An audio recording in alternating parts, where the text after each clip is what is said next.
So our scene opens following Cormac and Elined walking the streets of Bristol, following their brief meeting with Prince Kincaid and an unsettling warning from Elined's sire Valanis. The night air is still comfortable this time of year. A light breeze is passing through the streets tonight.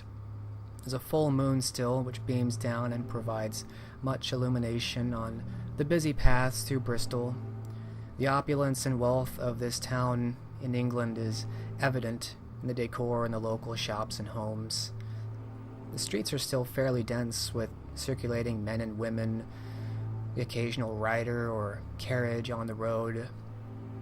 Describe to me how Cormac and Elined are walking through Bristol and perhaps what they're searching for. Do they walk a step apart or arm in arm? How are they going about their meandering?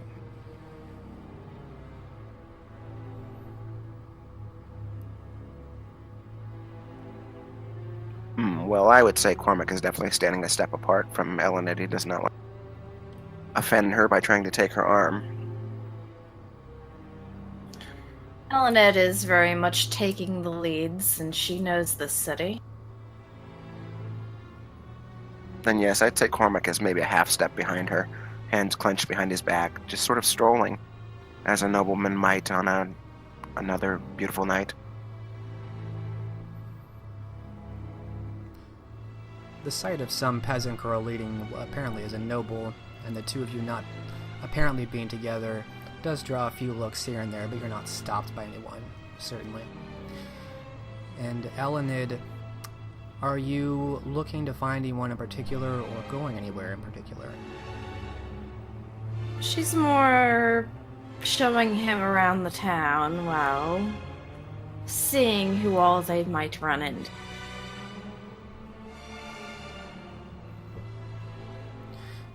You would recall that a fairly recent development in Bristol, probably in the last decade, as recent goes, Kincaid established an Elysium in Bristol in a newly built bathhouse inspired by the Roman bath just 10 or so miles southeast of town. Obviously, he went to great personal expense to have this built, although it seems to have done much for the city's renown and especially for its sanitation, and it seems to have been well received by the Cainites here as a nice, discreet, and clean place to feed on occasion. Although you're also aware that a good number of Cainites are leery of spending too much time in Elysium or in court with Kincaid. He seems to have either great love from the locals or great fear. And as you're exploring the streets of Bristol and showing Cormac around, you come across a chapel upon a hill that you recognize. It has some fencing around it to section off this small decorative courtyard and some plant life in front. There's a small congregation that's actually moving inside with their small candles, probably for some evening service.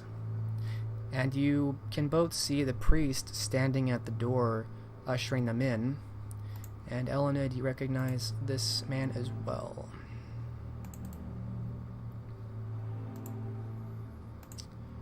You recognize this as Father Tybalt. With one hand, he's continuing to usher people along gently and reassuringly, but his head is turned towards the two of you, old and somewhat long in a white beard, the classic black robes of the clergy. His head turns toward the two of you with a serious expression as he continues to move these people in. And as the last of his flock enters the chapel, he pauses for a moment to continue staring at the both of you before entering himself and closing the tall wooden chapel doors behind him. Alright. After he closes the door, she'll stop and fall back in line with Cormac. And to that would be our individual who has the connections we need. He's a priest?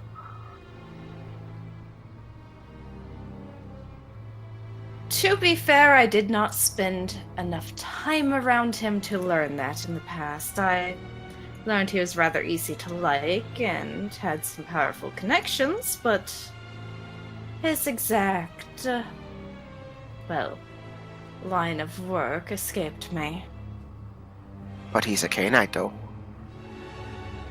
Of course, and he's one of yours. Well, one of your clan, I mean. Bloody hell.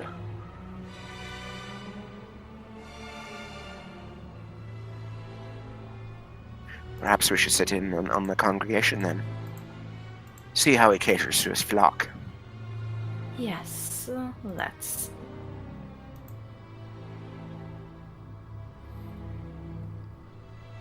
And Cormac will lead the way toward the doors of the church.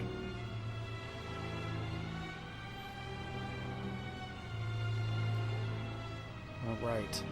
The two of you approach the church. I will need a willpower roll from both of you, difficulty 4. Oh, fun.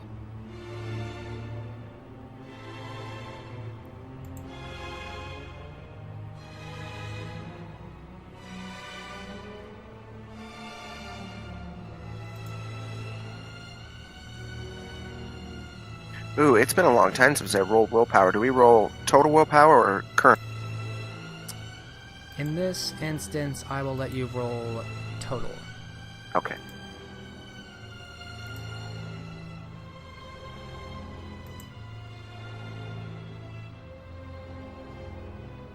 What's the difficulty? 4.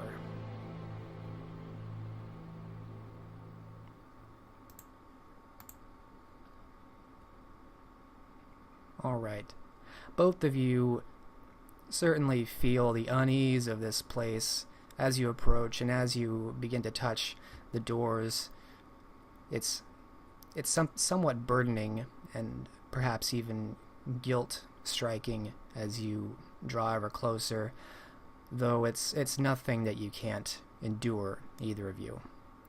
And Cormac, you open the wooden doors, which creak slightly, and enter in. There is some definite hesitation when he reaches out for the door, but eventually he does grab it.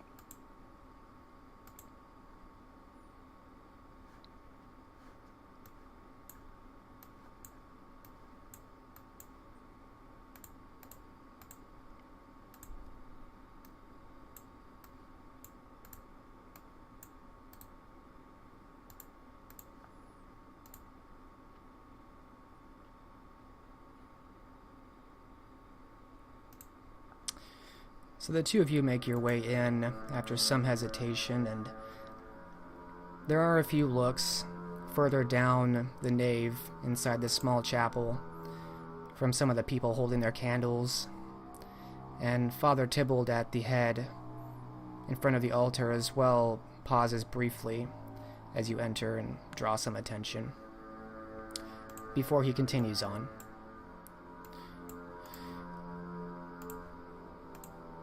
Do the two of you mean to stand in the back, or do you join anyone in the pews?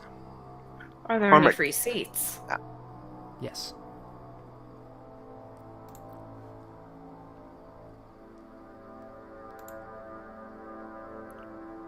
Cormac's intention was to sit and not to draw too much attention to themselves. That was Preferably towards the Elined's back. as well.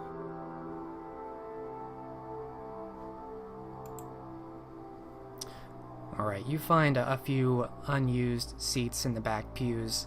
It's not a full congregation by any means. Less than half of these pews are filled, and many people sit apart. Only a few people sit together. And you sit and listen in to the sermon being given tonight. He gives a sermon on God having a plan in place for everyone, even the deceased, and that those who are lost should not be mourned, but remembered and cherished, for they sit at God's side now. As the sermon progresses and you have some time to look around, you get the impression that perhaps this service is being held due to the loss of someone, perhaps someone near the front, as you do intermittently hear some weeping and the tearfulness of some of the people in the front. Although, somewhere towards the end of the sermon, you do catch Father Tybalt looking at the two of you as the sermon takes something of a subtle shift, and he speaks on being careful for his flock to avoid being lured astray by the servants of darkness and of Satan himself, who would offer them easy ways out, and to not be tempted by such things.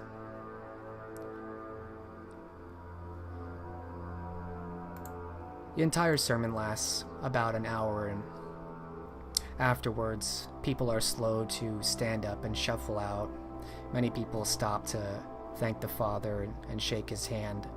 He seems to genuinely be concerned for these people and takes the time to console them. He makes no great effort to speak to you or anything. And maybe a good 15 minutes of people shuffling and speaking and finally moving out, you see the last of these people making their way out of the chapel. You see that Father Tybalt is still standing there at the end of the altar. Cormac will let Elined lead since she knows him. Or at least has met him. If only by name.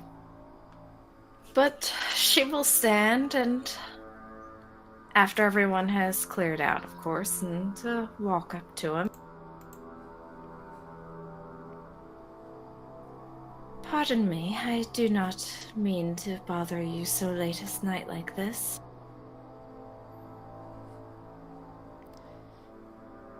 Father Tybalt steps down from the dais, the raised platform where this altar sits, so that he stands almost at eye level with you. I'll take a perception empathy from both of you.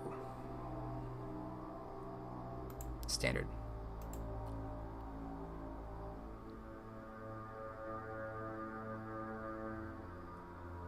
Difficulty 7, you said? Standard, sorry. Sorry.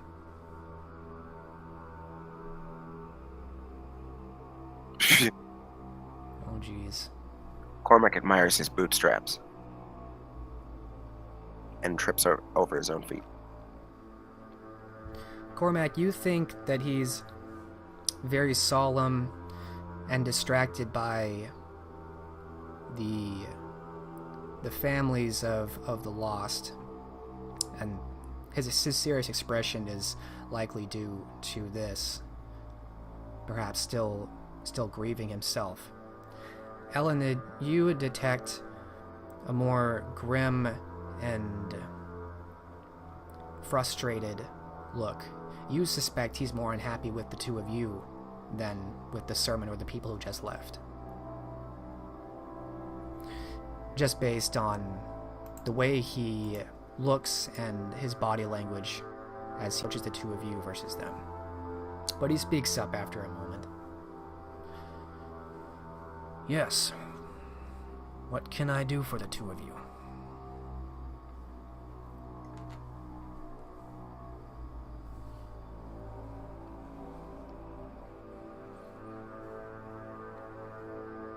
Before we continue, may I just say it was a lovely sermon.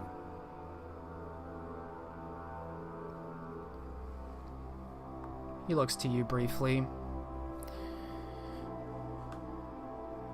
Would that was enough for the families who have lost.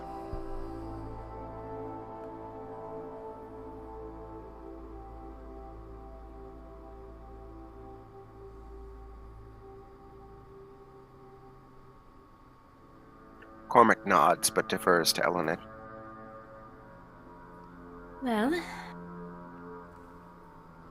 first things first, we must get our pleasantries out of the way. Tybalt, this is Cormac. Cormac, this is Tybalt. I'm well aware of who this is. I have received word from Sir Hitchcock and Sir Hugh. And he's looking at you very seriously, Cormac.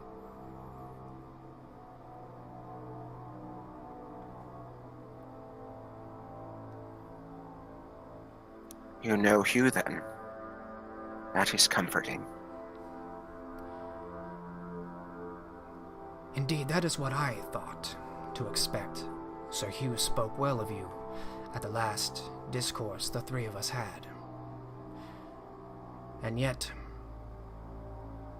the reports that Sir Hitchcock gave me of what you subjected that Cassandra to were most alarming.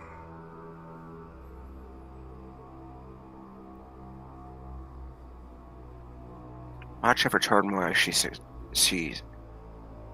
subjected herself to, I'm afraid.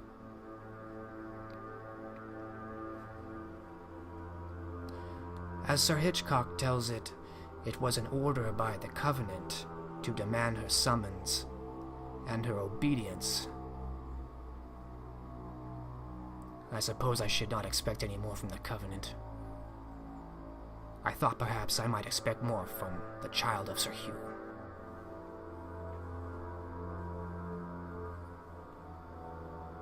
Consider me suitably chastised, sir, but it was a necessary evil.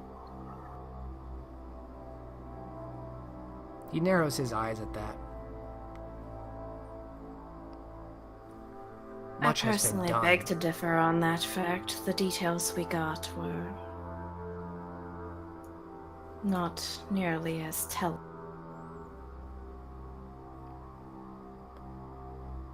Much has been done that is claimed a necessary evil. And yet, and he kind of gestures out to Elined, many times it is not nearly worth the sacrifice. She nods.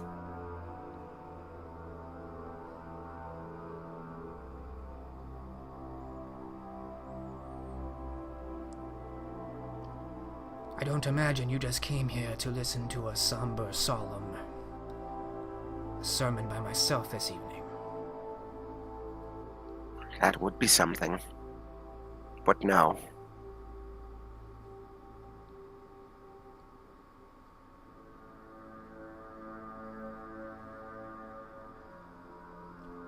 He looks between the two of you expectantly. He doesn't think much of me, Elined. Why don't you tell him? To be fair, I don't think he thinks much of either of us. But let us not speak like he's not here. It's a rather rude trait.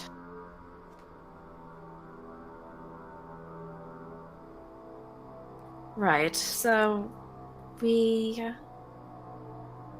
if Hezekiah is still here, we would like to speak to him.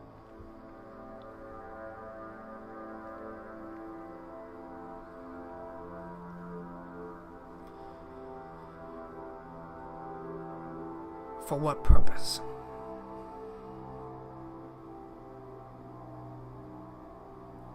An investigation of... Unfortunately, the same one we were on before. However, if... It's an object that belonged to someone deceased.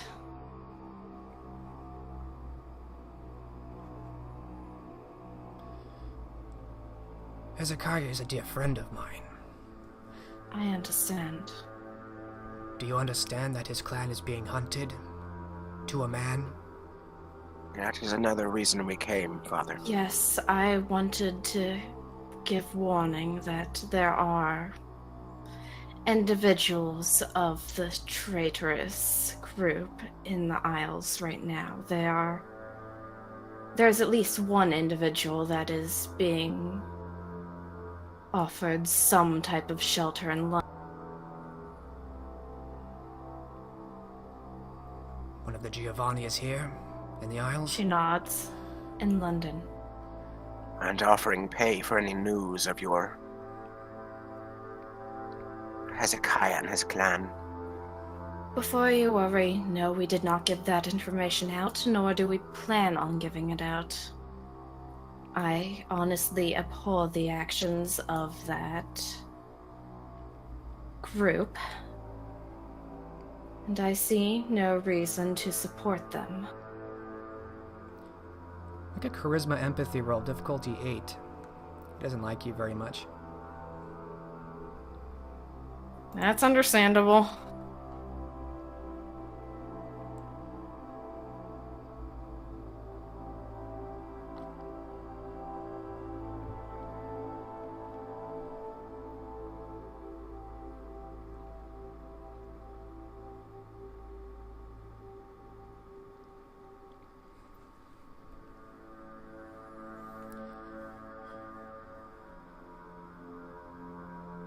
Your words ring hollow, Miss Elined.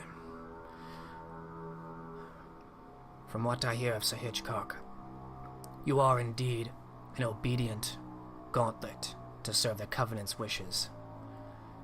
Would that I actually believed the Covenant served the wishes of the inhabitants of these cities, and not themselves. I trust not the Covenant, nor this prince, nor the gauntlet. That makes two of us. He raises an eyebrow. There, I've said it. Perhaps at least you could pass on a message to Hezekiah for us. That way you don't have to give away your dear friend.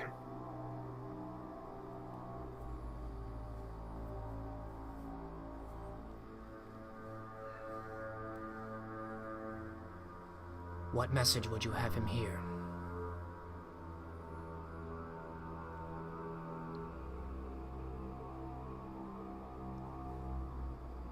That though the Giovanni are redoubling their efforts, he still has friends in the Isles.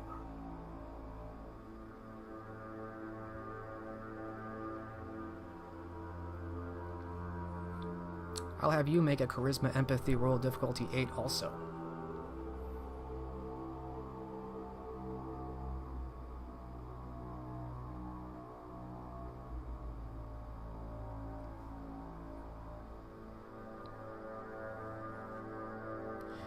He looks at you for a long time, and then back to Elined, and then back to you.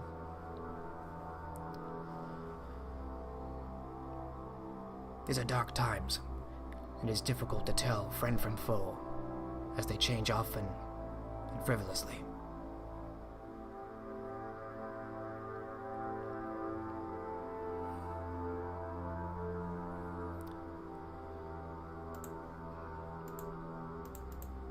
I, for one, have always worn my heart right where you can see it.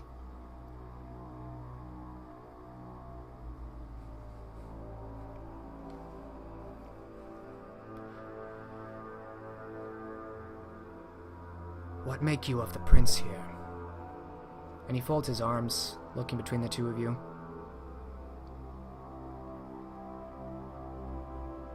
Honest opinion, or what I were expected to say. I will let you decide.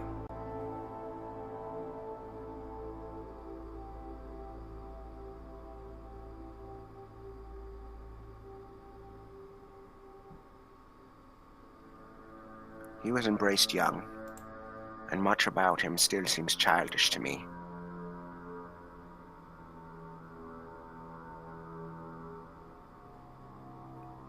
But in many ways he seems more dangerous than the other princes somehow.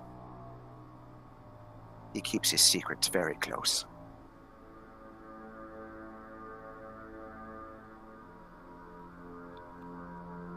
I doubt Barbaros could have that kind of guile.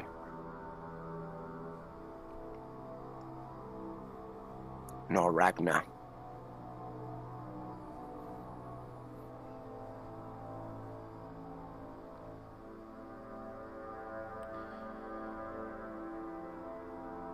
And he'll glance over at Elined. As does Father Tybalt.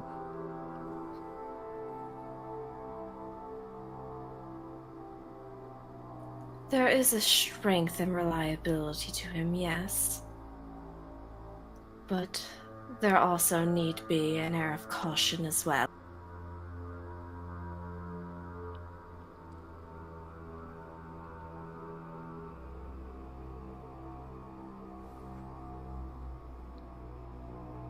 There is something deeply unwholesome about him.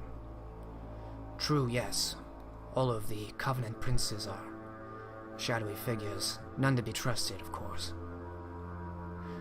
I have met each of them in time.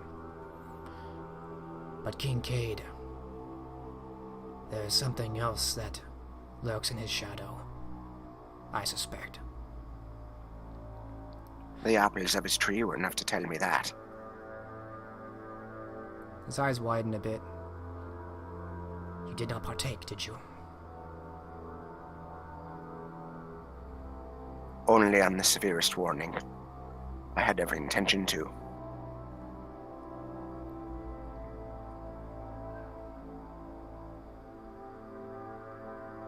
He nods after a moment of watching you.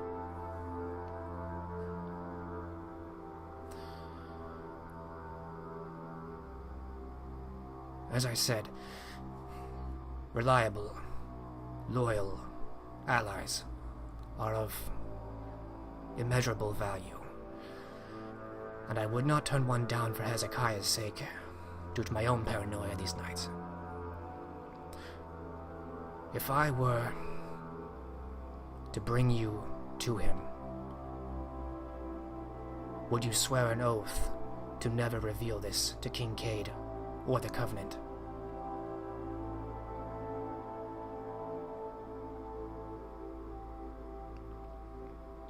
Cormac Never grins. reveal his hidden location. Yes, that we can do. To never reveal that he was found, that you ever found him or spoke to him, on pain of being known as an oathbreaker.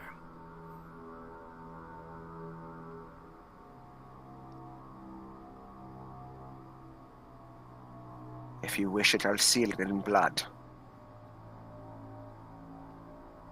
Though there is one small twinge to that. He looks at you with an eyebrow raised.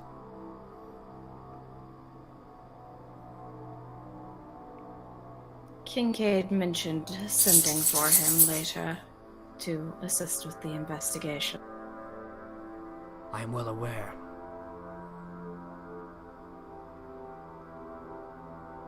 Very well. That shall be explained away in due time, I think.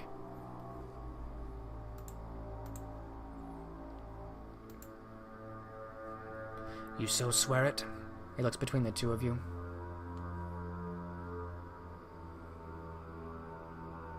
I swear it.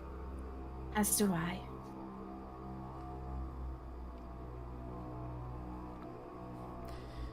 He nods, looking between the two of you.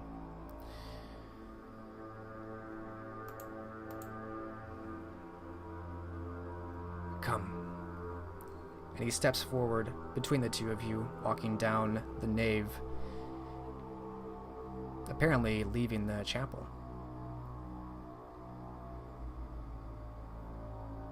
Cormac will glance at Elined to gauge her reaction to this. Elined will simply follow. And he does as well. Alright. So the two of you make your way out, following Father Tybalt.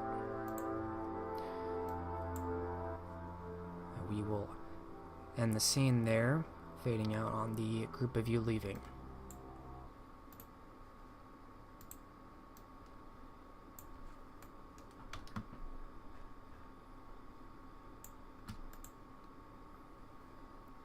We will transition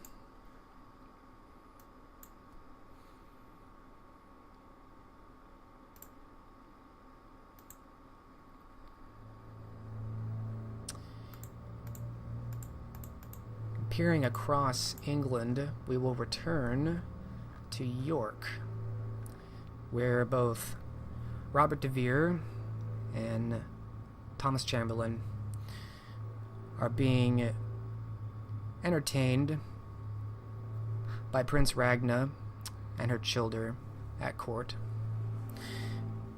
After your meeting, you were given allowance to remain at the castle of York, if you so chose, as it sounded like there would be a kind of banquet in 3 nights for the return of Duke Richard of York, the Lord Protector of the realm currently, which, by all accounts, is supposed to be a great event. There is much buzz in the air of his arrival and the banquet to come.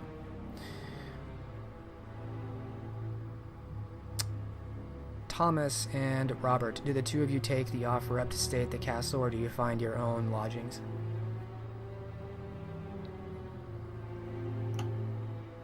Robert was planning on staying at the castle. As was Thomas. Right. Go ahead.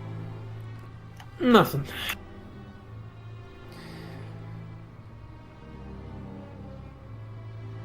It seems during your stay that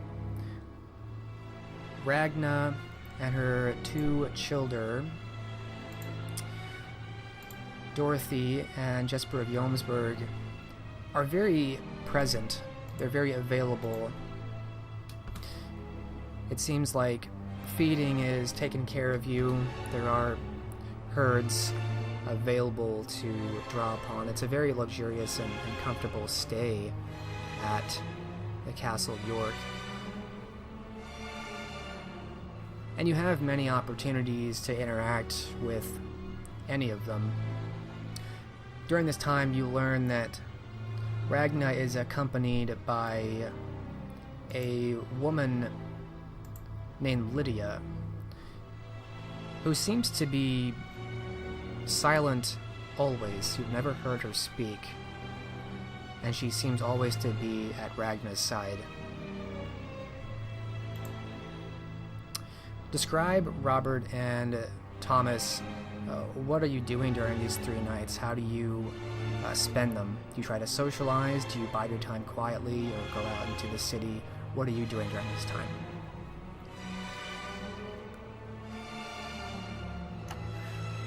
Robert will mainly spend his time socializing.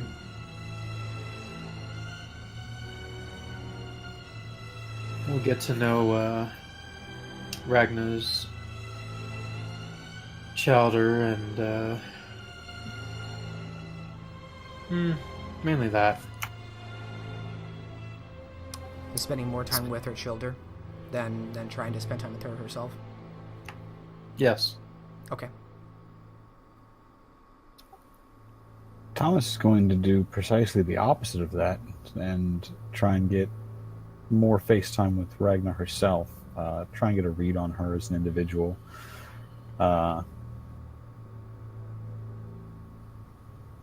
Do we ever get any kind of illusion as to who Lydia is to the court or to Ragnar personally?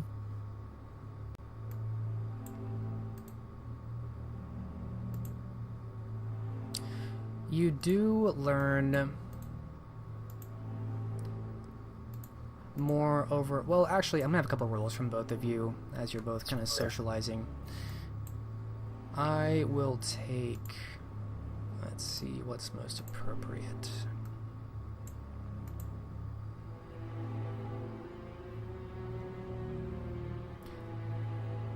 I will take a manipulation or charisma plus etiquette. Be standard difficulty. This is for both of you, but for different purposes.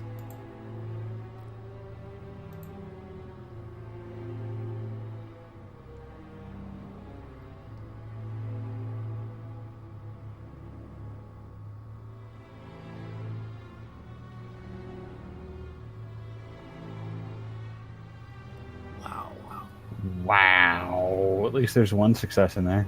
So it's not a complete horrible failure or a horrible bot.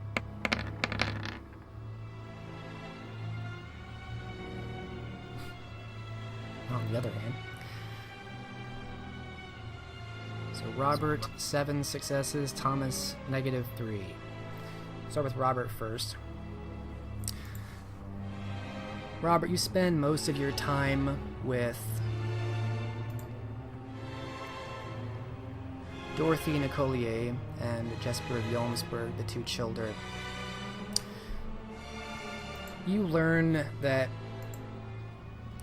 Dorothy seems to be very bubbly, much the impression that you got the first night seems to be, at first, mostly what she is. You think there isn't a lot of substance to this girl. She seems very, very flighty in her thoughts, and her concerns are very surface level and appearance level. Although, through speaking with her, you pick up on details that she notices, and the trend in her conversation reveals a very subtle map of thoughts. With that many successes, you realize that this veil of this very bubbly and absent-minded, this vapid girl is quite a show. Dorothy is actually very skilled at guiding conversations to reveal things the way she wants, while not necessarily giving much away. She seems not to have much status here, and with that many successes, you learn through very, very brief remarks she is bitter about this, although anyone else speaking to her would never have caught this. Jesper is slightly less three-dimensional. You learn that he's very loyal to Ragna, as he also gave that impression. He's much less the politician and seems much more at ease, taking care of things physically and personally and upfront. It sounds as though, from your talks, that he is from somewhere in Denmark. At least that's supposedly where Ragna found him, and then brought him over here, and has been trying to teach him the finer points of politics, of which he is very slowly getting, but he seems very much resistant to a lot of it. He was initially a ghoul, and you actually think perhaps he's a bit older than you in total, although not quite a true elder himself. He suits his role as seneschal for the city, and doesn't seem to have any ambition towards anything greater. His loyalty seems pure, and he seems to have great command and rapport with the soldiers in the castle and in York.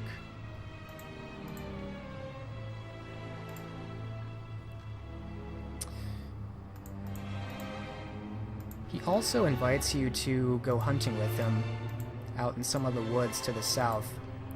He's going with a few group of riders, and Dorothy goes as well, not to hunt, but to be part of this, and it's something of a social activity. Do you go with them?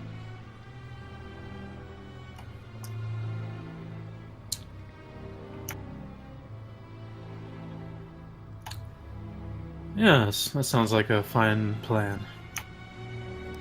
I should probably specify, since you're vampires, more as sporting, as in riding out and hunting game, than people. Although, of course, the three of you share many meals together, this is a sporting event, riding out and hunting elk and wolves. He assures you that the lupines this close to the city were long ago destroyed. And despite Dorothy's jests and jokes, it seems as though a century or two ago, this area had much bigger problems with lupines, and that perhaps there is some truth to Ragna actually doing battle with some of them at some point, although it seems like Jesper himself doesn't know much about that personally. So there's no true fear of finding lupines in the woods that they're going. In that case, he'll go hunting. Of course, he's not very skilled at hunting, so he won't be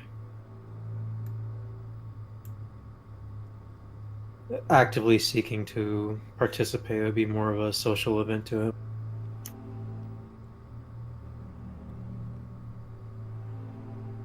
That's fine. You find that you join good company in Dorothy, as it seems like most of the other men are very active in hunting some of the wildlife they find here.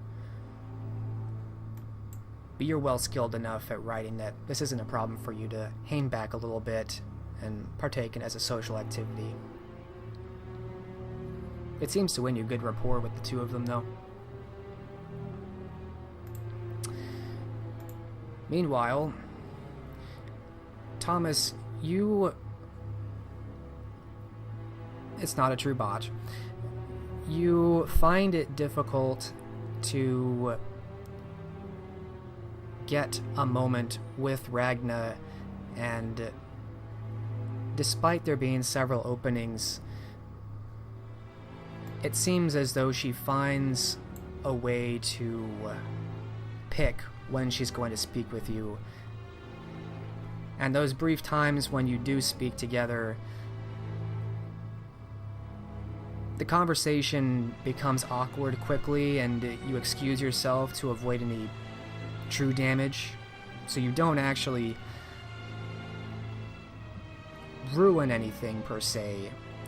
You mostly tread water with her as to avoid saying the wrong thing. And that seems to buy you a little bit of breathing room, so to speak. Until you do get word from one of the messengers that she does actually wish to speak with you again in one of the sitting rooms for a game of chess. Would you accept that? Yes, but I'm not sure how we're going to do the chess roll.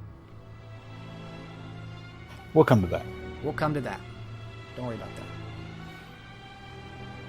Alright. So we'll transition to that scene.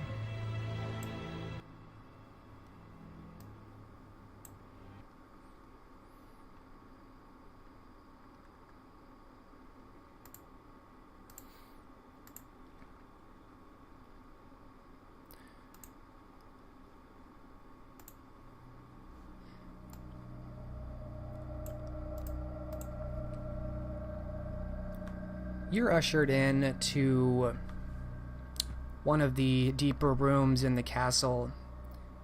A fine study with a large window that overlooks the city. Obviously not defensible, but this high up, and with the other defenses around, there's not much concern for that. And so it does give you a very beautiful look over York. And sat in front of this window is a very simple wooden chair. I should say a wooden table with a set of chairs there. Prince Ragna sits at one of these chairs. The game board seems to have already been set up. Lydia is standing not far away, still in this very long red hooded cloak which conceals her almost entirely but for her face. There are no other guards or attendants in once you're ushered in. The room is very wide and open, except for this table. There's a bed and there's a few other chairs. There's an armoire, but there's much space in the center as though open for movement, walking about, or something else. And so you see Ragna sitting there with the light of the moon coming down on her. And she sits waiting in a conservative black gown.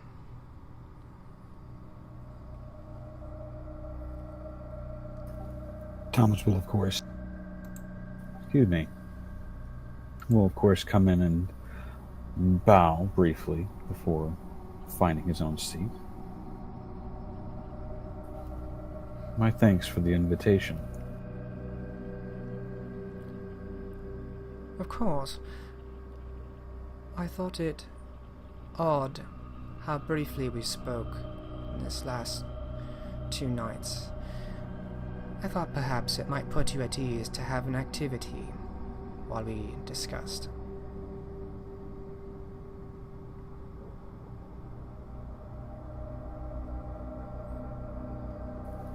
Quite so, but it's been some time. We'll see if I can't shake some rust and cobwebs off. And she gestures quietly to the seat in front of her. Into which he'll settle.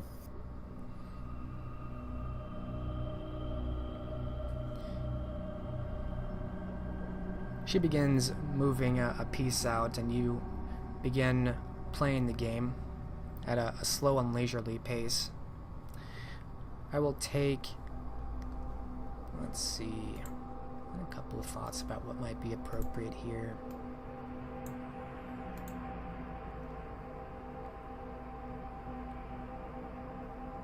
I will take an intelligence, alertness, standard difficulty.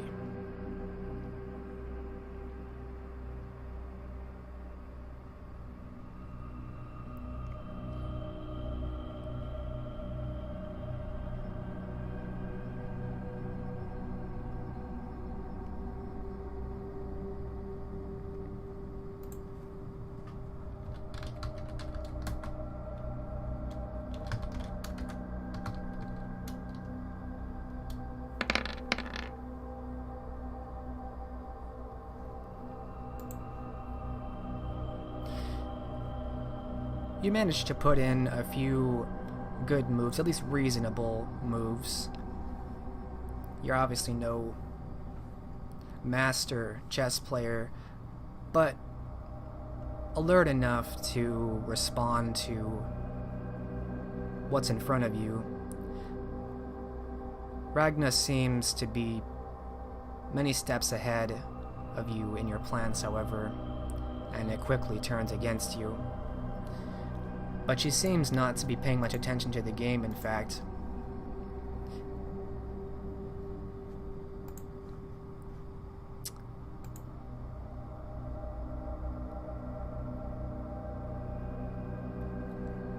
Wits Academics to play. Yeah.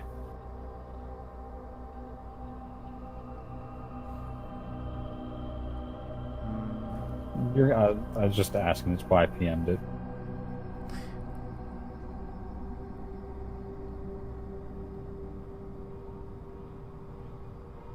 Sure, why not? We'll keep it standard.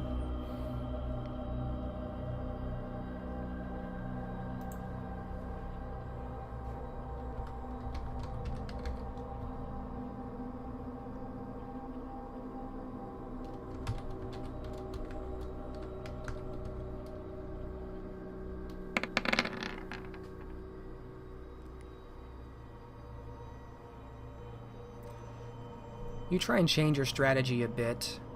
I'll let you describe some of this as you're trying to change the game. It's definitely been some years since Thomas has played, but he's very good at reading a board, and he does remember some of those lessons. And so rather than plunging headlong in, he's definitely taking a moment to read her strategy and respond. He's probably not expecting to win, but he'd rather move for a draw at the very least, or very worst.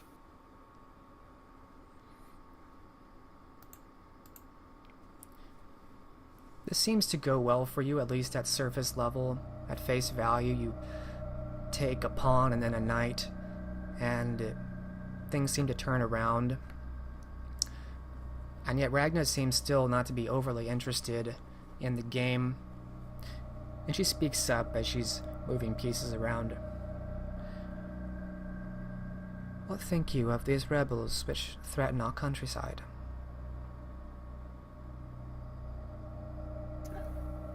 What do I think of their politics or their tactics? Her eyes move slowly up from the chessboard to meet you. What think you? I think their tactics reflect a brute force and a blunt approach. Their politics, well, could warrant at least a parley. And they do raise some interesting objections.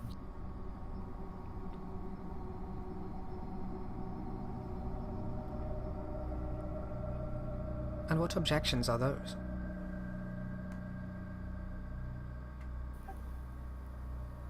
The way that certain individuals cast aside the young as though they had no worth. In much the same way that some of us handle mortals.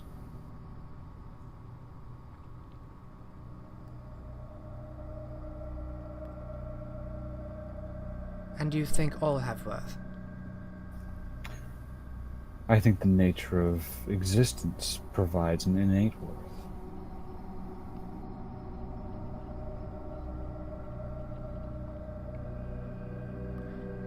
So you would not see them as a band of brigands simply empowered by the blood. There's something more refined. I would prefer that they were, yes, though they are behaving as you say, a band of brigands. Which, since it has been well established by, I'm sure, your colleague Jean-Marc, my limited interaction with who I can only imagine to have been someone in a position of leadership, their behavior is unbecoming of them.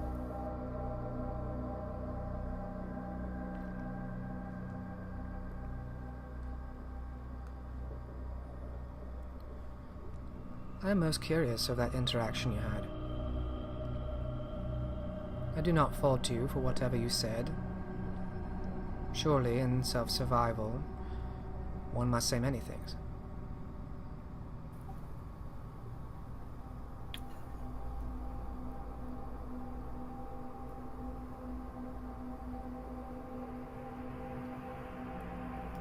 I regret only that we did not have the forces to apprehend them one and all at the time.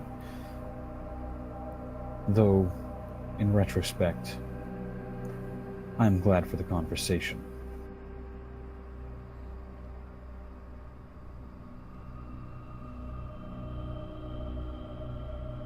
She nods as she takes another piece from you.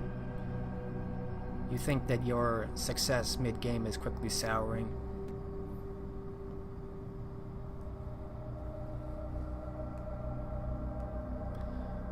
You think you spoke to a leader. Who is this? She introduced herself as Ellen Alice.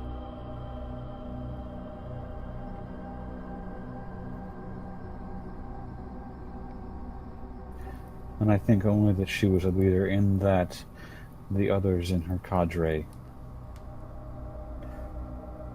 held at her word.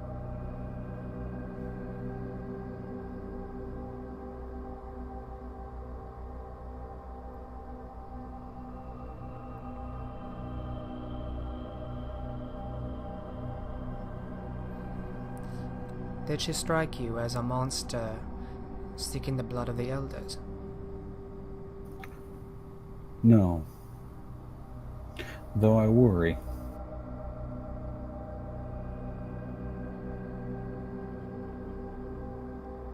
Her eyes go back to you. Thomas leans back and strokes his beard a bit. It seems to me, if there were a group attempting to corrupt the Covenant princes, one, several, all,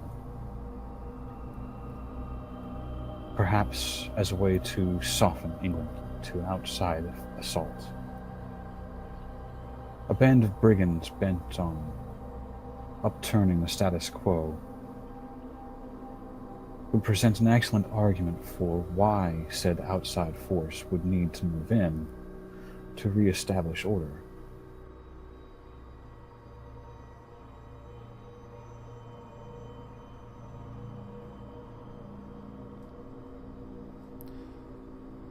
She seems to have no reflection or reaction to your words initially. Do you attune yourself to the politics of living at all? In what way do you mean?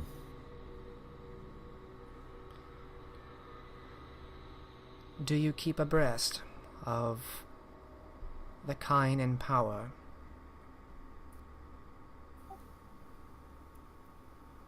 To a degree. The nature of my work requires certain amounts of bureaucracy, changes in policy, legislature, and the like, as it affects the commerce of England. These are things I must be aware of. I know who is in power and who is seeking to supplant power, but influencing these things, I have quite a handful already. Such things seem temporal. Everyone likes money, after all, and with enough of it, well.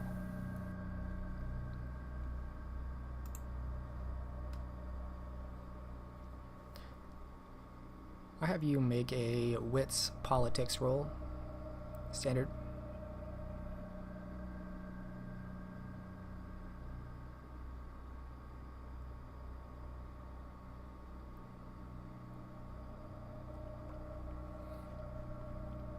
Alright, that's fine. As expected. So no successes, but nothing bad happens. She nods briefly at your words. You must pay attention because they have influence, yes? Precisely. That is why. Well read. I do, however, have an eye towards the movement of people and goods.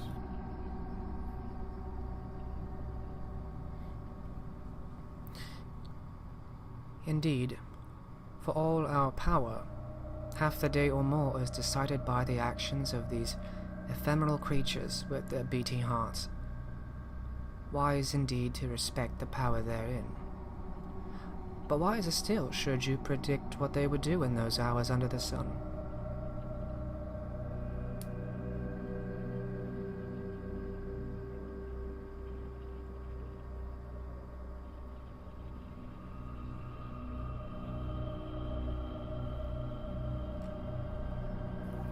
Predict or control?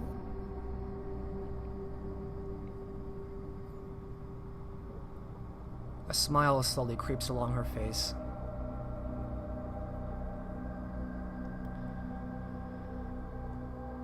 Let us speak of these rebels again.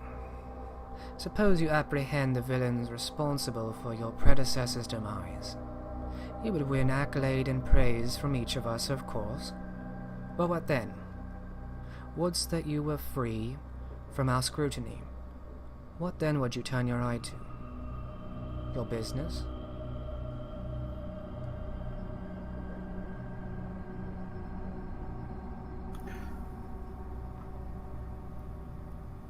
Perhaps. If I were an island unto myself,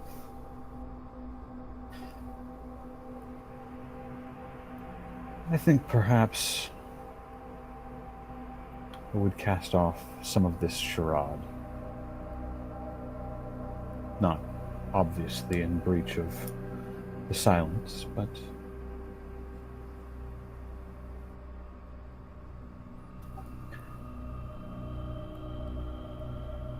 I think had I the means and the connections of my elders, I might see through certain plans. Do you know that many of the Midlands and points west of London are unable to have certain goods brought to them simply because of the cost of the carriages?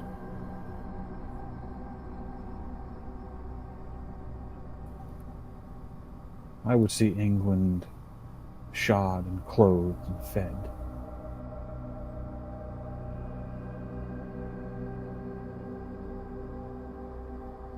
How very noble of you.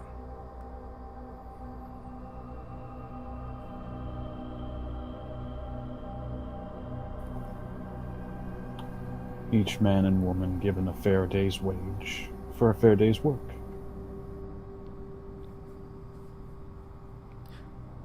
How much of Thomas's words are true, and how much of them are trying to sound good? Literally 100%. Like, I have notes you can look at. Then I will have you roll a charisma expression, difficulty 7.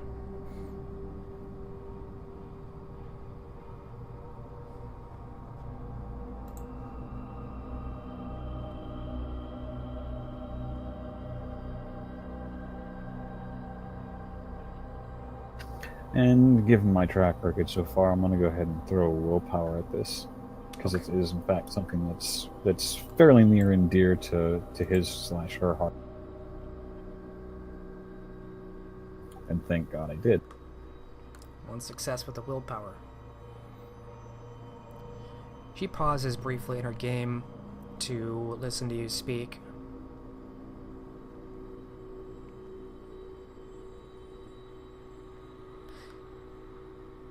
Interesting. And impressive.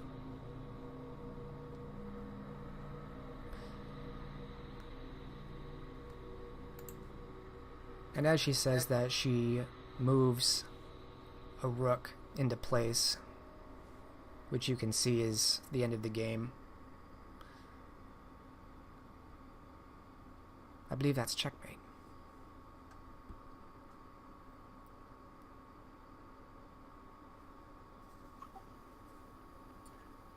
I'd like to pretend that I was surprised, but, well. She smiles softly again. Status and power are means to an end, and while the blood in my veins yearns for a certain measure of control,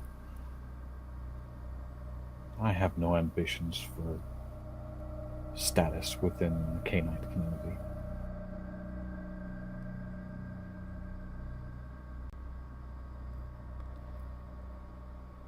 Are we not all looking for a means to our ends?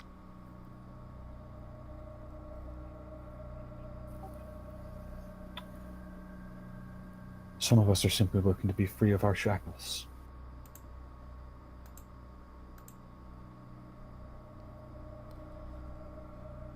But in an unfair world, we must do unfair things. Mustn't we?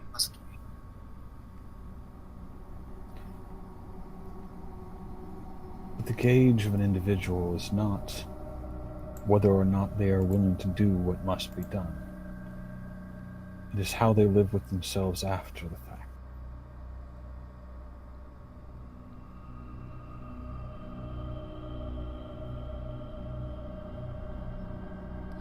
It is true.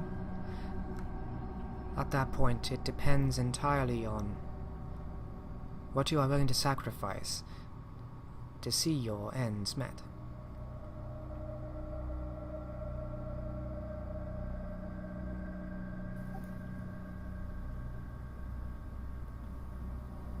What I am willing to sacrifice is one thing. Whom is quite a different matter.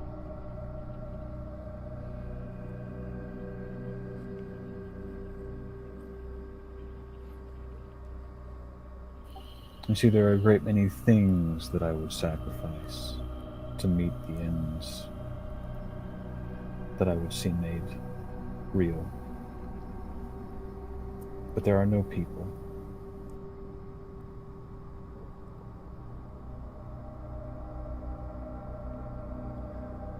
I spoke much as you did once.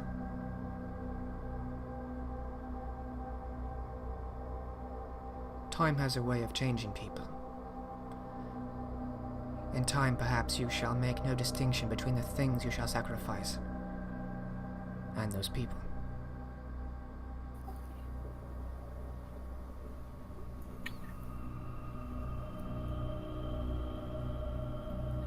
Well, I feel the weight of your words. A part of me hopes that they prove untrue.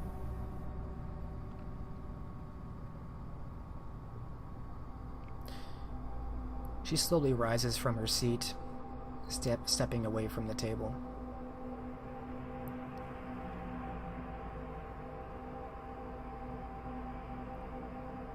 I am inclined for some sporting entertainment. Perhaps you and Robert might join me in the courtyard for some exercise.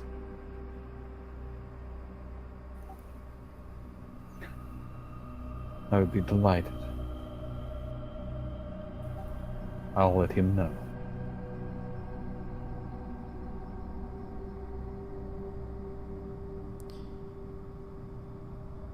She continues to walk away, having not actually looked back to you, speaking entirely looking away, and continues to walk out as Lydia pushes off from the wall to follow.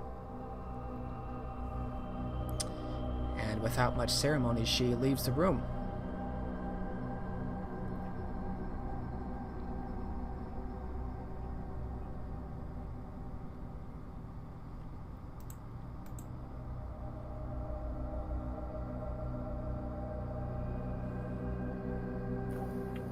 Thomas, in that case, will go and find Robert.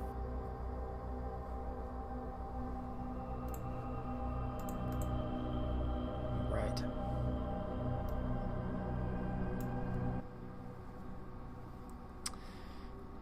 Soon enough, Robert, you are found by Thomas. You're returning from your hunt.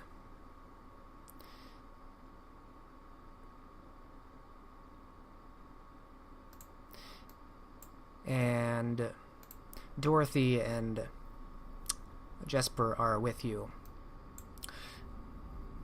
The group of you are walking through the hallway when you are intercepted, and you see Thomas coming out of the corner, and the group of you converge.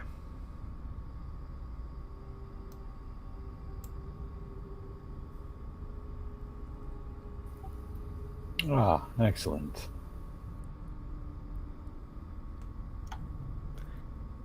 Thomas, I trust everything has been well. As well as can be expected.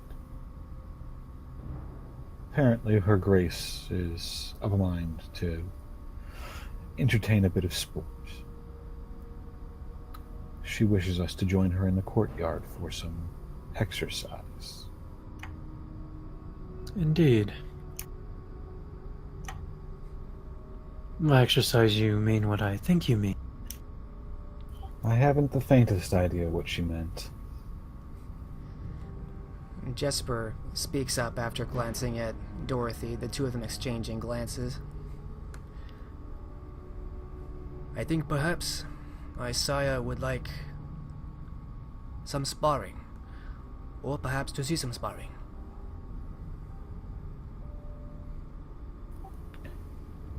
Well,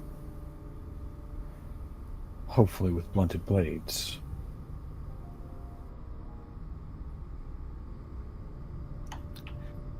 Hopefully.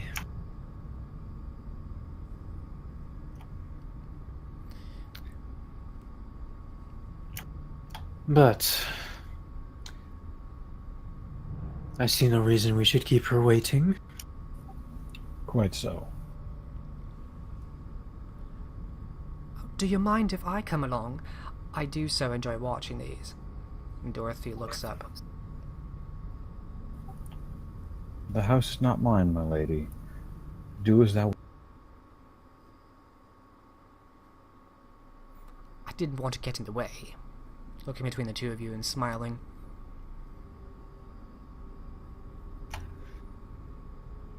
Robert just shrugs. It is no concern to me. I'd be happy to have an extra pair of eyes on me. She smiles brightly at that.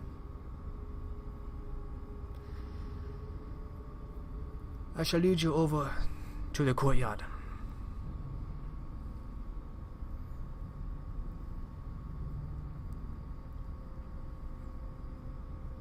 He nods to each of you and starts heading down the hall. Thomas falls in step behind him.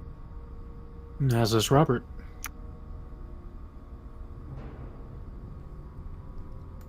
All right.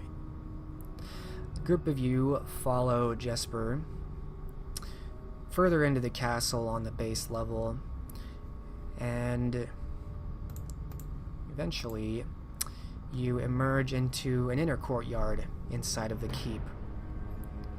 You step outside into the night air, and this area is of course lined by walls on every side, and there are still guards patrolling along the walls. You see some decks with balconies looking down into the courtyard. There seems to be a second level which overlooks it, and you are down at the first level. There are a number of target practices for archery and training dummies, and weapons aplenty for practice. There are a couple men standing close by, but no one's actively practicing at this hour. A wooden staircase leads up to the deck overlooking, and you see that Lydia is present amongst this collection of training equipment. You also see Ragna at the second level leaning across the deck and watching from above.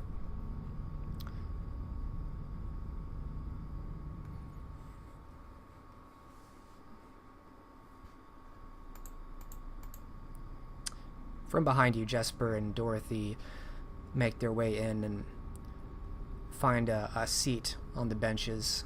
You do see that some of these weapons have been laid out, and they do seem to be blunted.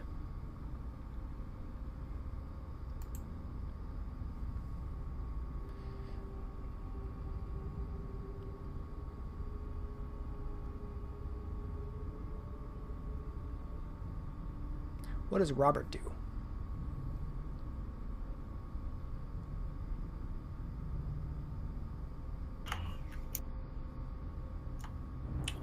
Robert will step forward,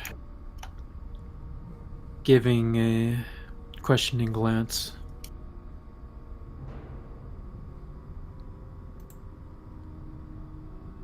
Two. Yes. She calls down from the balcony. I hope you don't mind. Lydia has been wishing for a good spa for some time, and I am inclined to let her have this, rather than steal it for myself.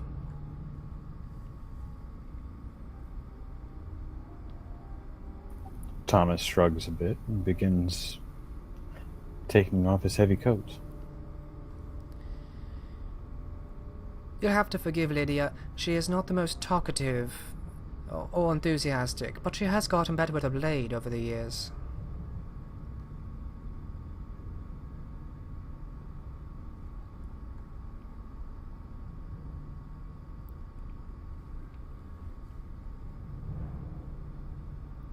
Meanwhile, Lydia seems to be moving into the centermost of this courtyard where there's the most space.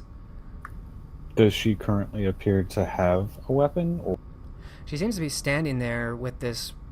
It's almost like a riding cape. It fully clothes her. But eventually, as she's standing there long enough, there is motion beneath her cloak, and you see the cloth part. And beneath, you see Lydia has on a black cincher and leather breeches, and a rapier sheathed at her waist, which is almost vertical as she draws it up and out, and it falls to her side, waiting for someone to step into the ring.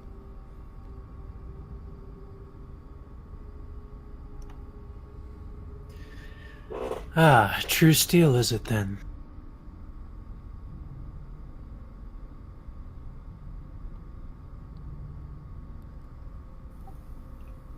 Thomas isn't asking any questions. He's just drawing his blade.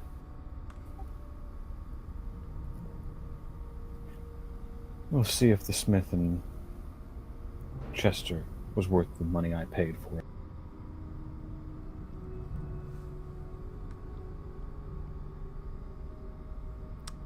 Do you step into the ring?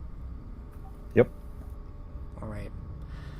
Lydia turns it aside, taking a kind of dueling stance with the blade out.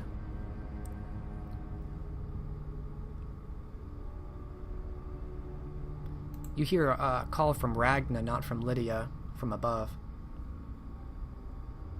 On guard.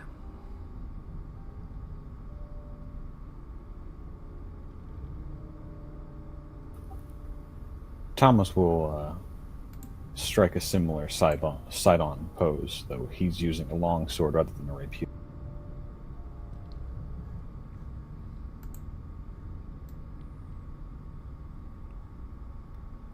Lydia seems still as a statue, poised and ready.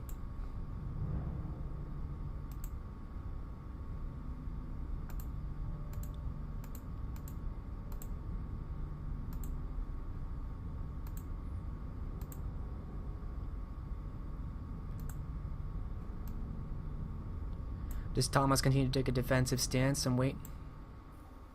He's trying to get a read on her.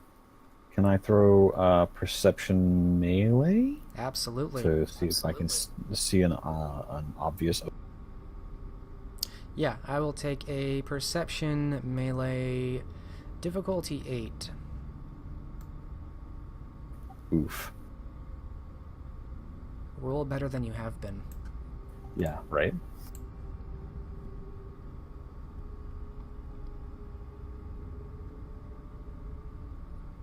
Alright, 1 success. The obvious advantage you have in this fight is the strength of your blade. The rapier is good for dueling, but it's not good for deflecting a blade as heavy as yours. And should it come to it, although speed is certainly an advantage for her weapon, you think that your best opening would be to catch her blade and press it down. Maybe disarming her or piercing the parry. So a preemptive parry is what you're saying? More or less.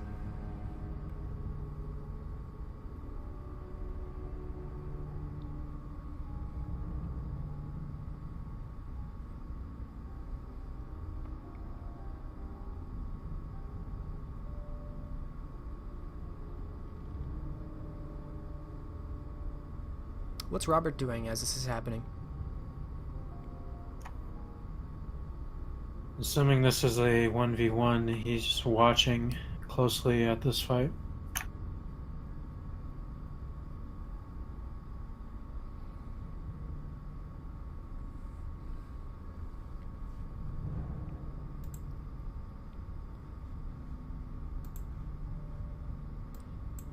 Eventually, you do see that after Lydia is watching you for some time, she starts to make quick movements with her feet towards you, intending to strike. Thomas is going to attempt to parry any strike that comes in. Alright. Roll your dex melee.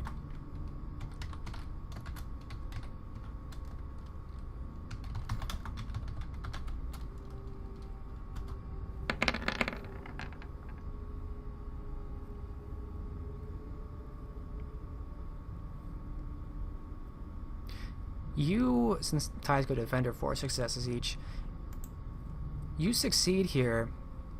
She's very quick, but you're able to parry this away. Go ahead and describe Thomas in this movement. So using the weight of his blade kind of as a way to lever momentum into it, he watches her shoulder rather than her sword point, and follows in to stop the strike before it reaches him. Just feeling out his opponent.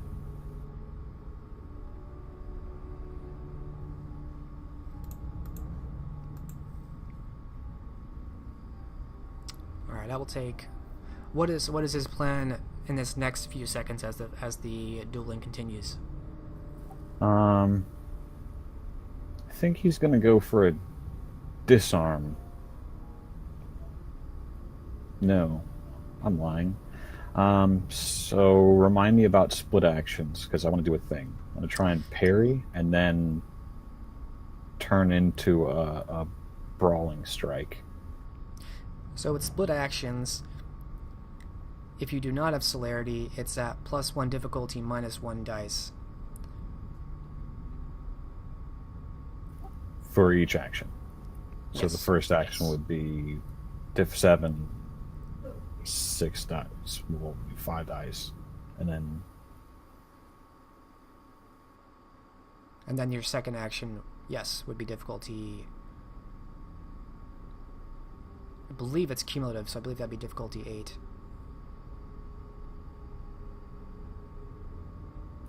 I'm just going to go with it because I can't be bothered to go look up the actual.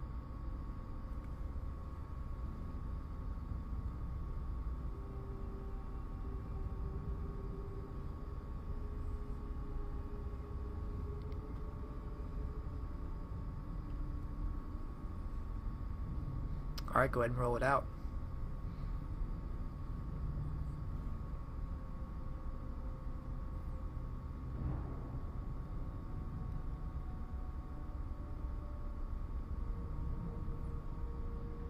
Alright, successful on the first part.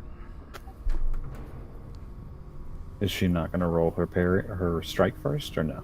Were you doing split action, right? Yeah. Yeah, so you can roll both of those. No, I know. I just wanted to give a.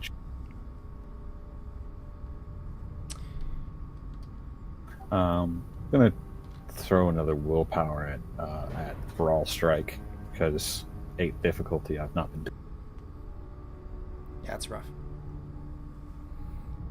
Alright, 2 successes. She wasn't parrying, that wasn't called out at all, so she's going for an attack herself. But go ahead and describe Thomas since you're acting first here. You're successful with both accounts. Okay, so he'll knock her blade away if in the event that she attempts to strike again, and then spin on his heel using the momentum from his knee to crack his elbow into the center of her chest.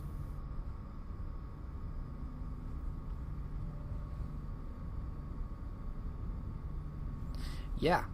Surprisingly, despite her speed, you disarm her pretty quickly, and you said elbow into the chest?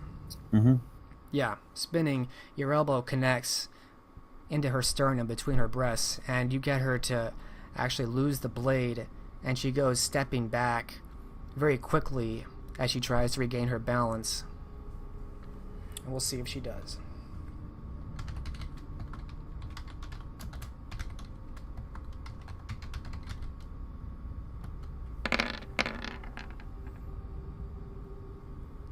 She manages to recover as she finally slows her pace and a foot gets back.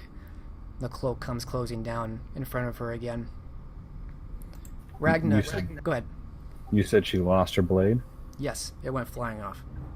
Okay. Then Thomas will respectfully step back and sheathe his own blade until she's recovered. She looks up, and she seems quite stoic still. Ragna is clapping, and very faintly, and there's a couple cheers from Jesper and some clapping from Dorothy as well. They seem entertained. How's Robert taking this?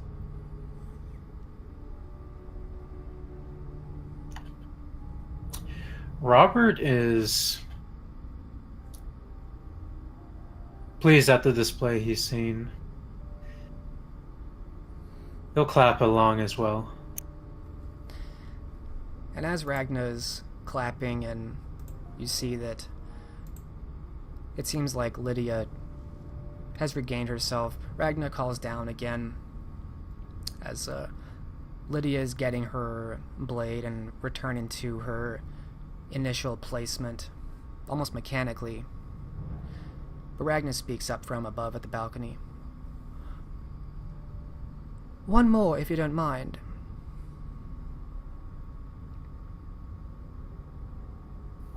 Thomas will nod a bit.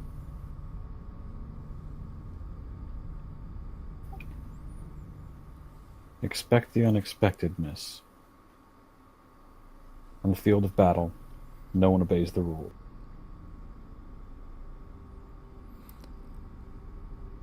The riding cape, this cloak, you see more movement as she reaches up to undo the top button, which clasps it around her. And with her left hand, she catches the cape as it begins sliding off of her. And she raises it, lightly wrapping it around her left arm as it kind of drapes up. And she takes a dueling stance, again, with the cape wrapped about her left arm now. Thomas will draw his sword again, now that she's ready. And find his own stance. Seeing more of her body, she is very slender and somewhat tall. You think perhaps she could have been a dancer in one life. You remind me of someone I used to know, Lydia.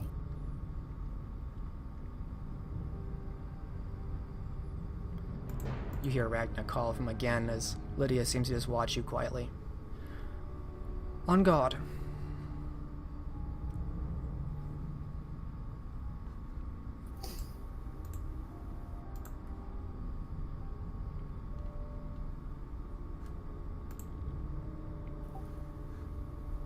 One more, she says. And Thomas will go for the initial strike this time, just to mix it up.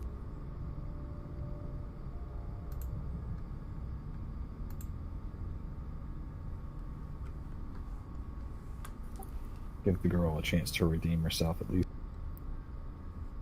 Alright, go ahead and roll your attack.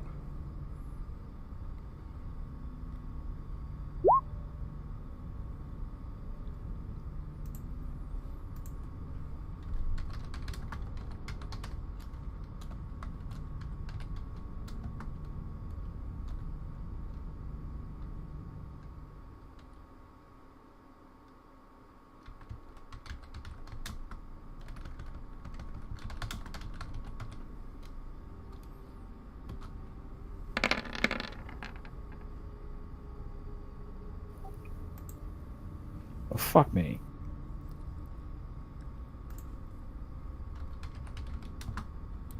Alright, one moment.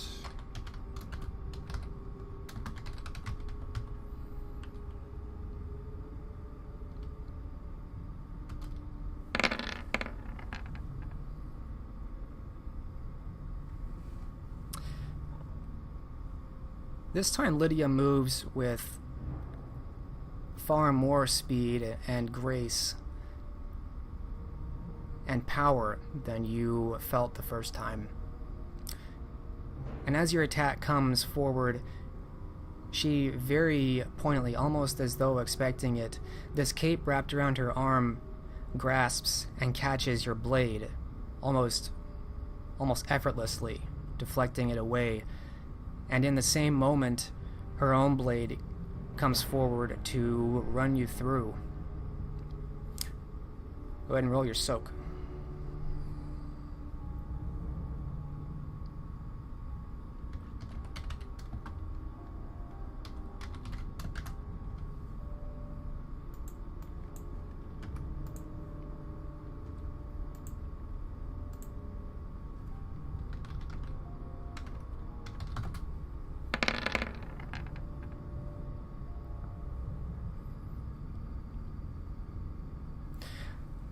Fortunately, your body is strong enough, and there isn't enough lethality behind this attack that, although skillfully made, and the blade does pierce through you, it's little more than a flesh wound to you, as she withdraws the blade and very quickly unfurls the cape from your own, taking a few steps back.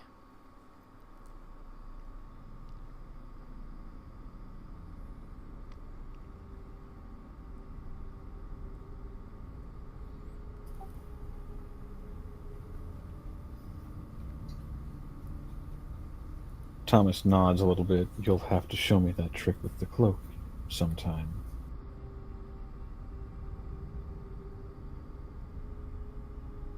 Lydia smiles faintly. It's the first actual emotion or reaction you've seen on her.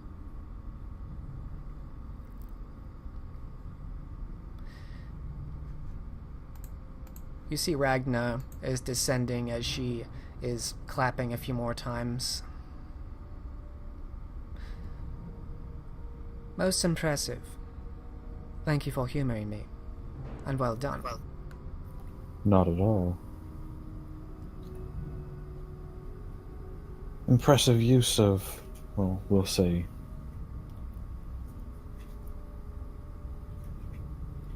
I lost a word just now. Cape.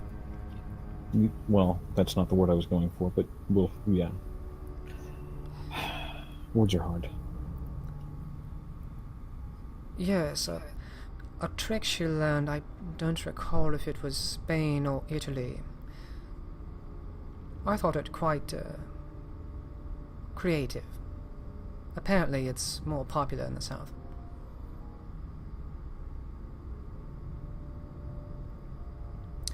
And as she's speaking, you can see Lydia is sheathing her blade and donning her cloak once more. I see the lords of the gauntlet are quite familiar with the blade indeed. That, at least, is reassuring in these dangerous times. It was a necessity in life, and it seems no less so after the fact. And he'll sheath his blade as well. Ragna will glance over to Robert. Shall you be joining this evening, Lord de Vere?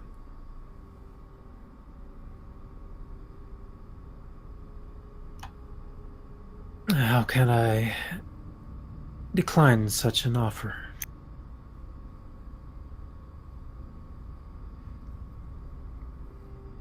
She smiles and gestures over to the courtyard.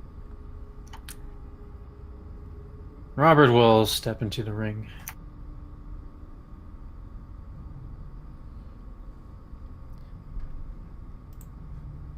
Alright, and describe Robert as he's trying to fight. What's his stance and what's his strategy here?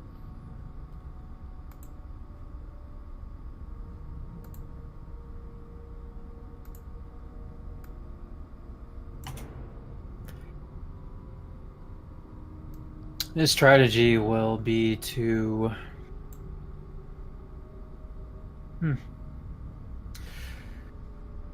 he'll have to try and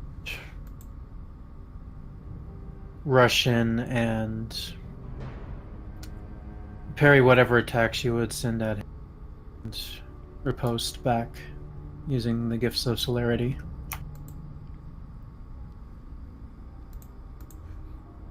Alright, go ahead and roll it out. I will roll for her. While this is happening, Thomas is, of course, going to step back out of the ring. Just so he's out of the way. Ragna as well stands beside you as she watches as well.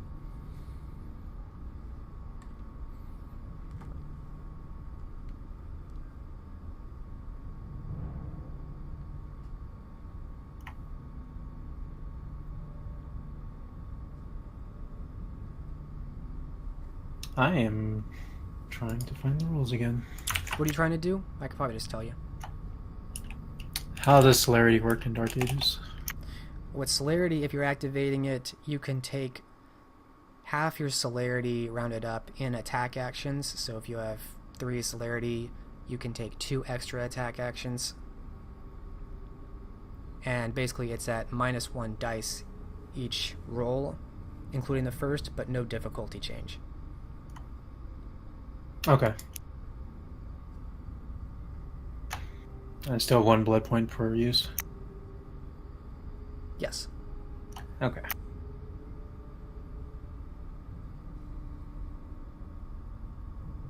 Jeez, without the dexterity bonus, this will be bad. Oh well, let's see what happens.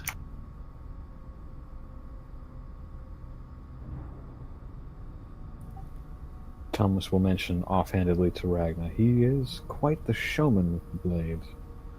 I've not seen him use it in earnest.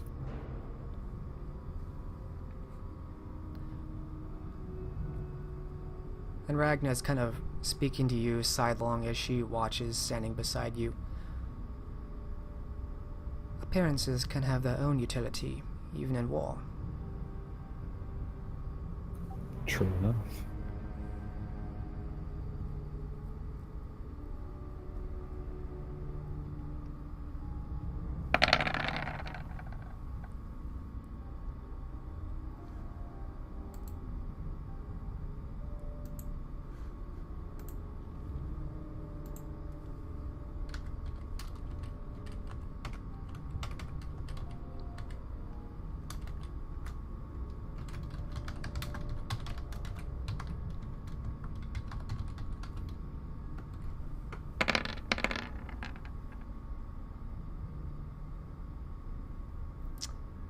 Alright. You're not having much luck trying to parry away Lydia's strikes, as she's not holding anything back with you, as it seemed like she was perhaps holding something back when she initially fought with Thomas. And she scores several small but punctuated attacks on you.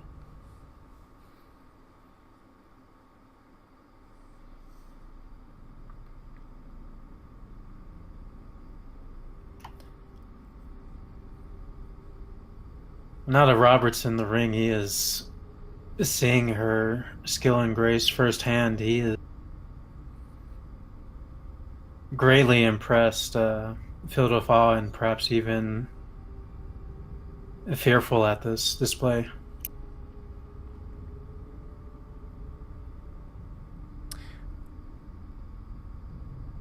Never mind. I was going to say something. Never mind.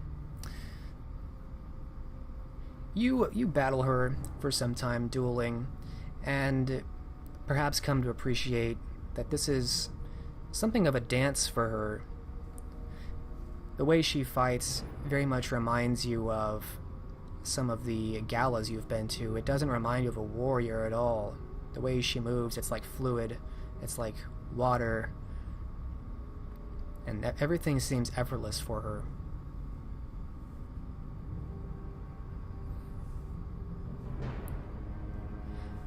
At the end of it, she seems to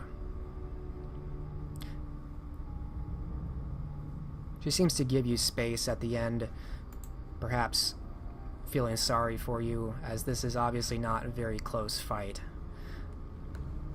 And Ragna seems to interject when she sees that Lydia is stepping away from the ring. That was most entertaining. I appreciate both of you humoring me this evening. Lydia is perhaps one of the finest swordsmen I have ever found, and indeed she is not a man at all.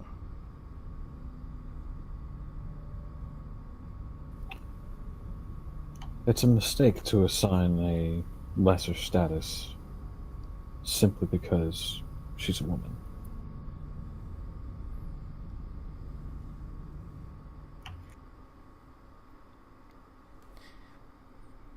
She may not have much to say, but I value her above many. It is why she has become my bodyguard. I disagree, Your Grace. She has spoken volumes tonight. Lydia smiles at that, as does Ragna. But I think perhaps we have occupied your time quite enough this evening. There is some business which I mean to attend to, but I do look forward to tomorrow at the gala, to see you both.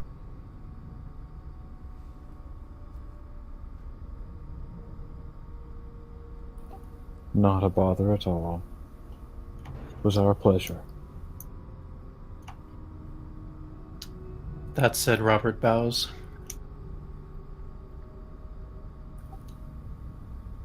Until tomorrow, Your Grace. And then Thomas will also. She nods to each of you, and we'll begin ascending this wooden staircase up to the second level again, followed by Lydia.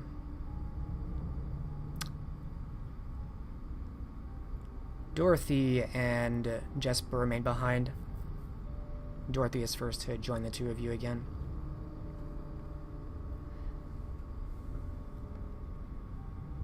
What do you intend to do with the rest of your evening? Perhaps I may join. You may indeed, though in truth I hadn't thought much on it. And Thomas will gather up his coat and fold it over one arm. He'll offer the other to Dorothea, though I am open to suggestion. Indeed, I did not have much planned. Let us go for a ride. There are some fine mares in the stables. I do so enjoy a good ride.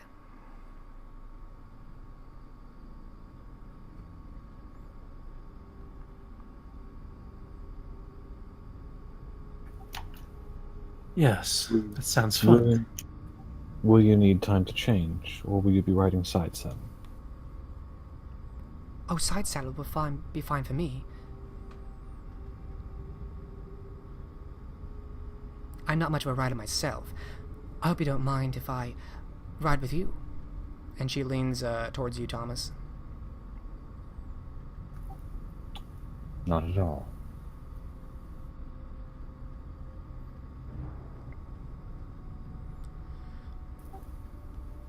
Though, if we might, I'd prefer to take my own horse.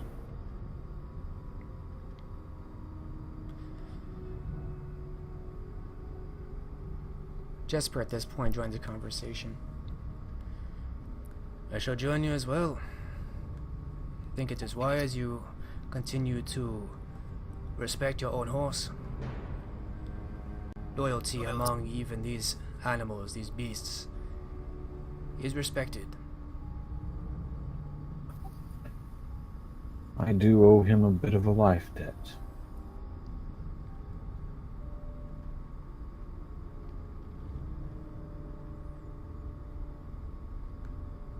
He nods, smiling faintly. Had it not been for his mettle, I might have fed a lupine. You shall have to tell me about this one. His eyebrows kind of raised briefly. I'd be happy to, though there's precious little to tell. We did what any smart Cainite does when faced with several of such creatures. We ran like hell.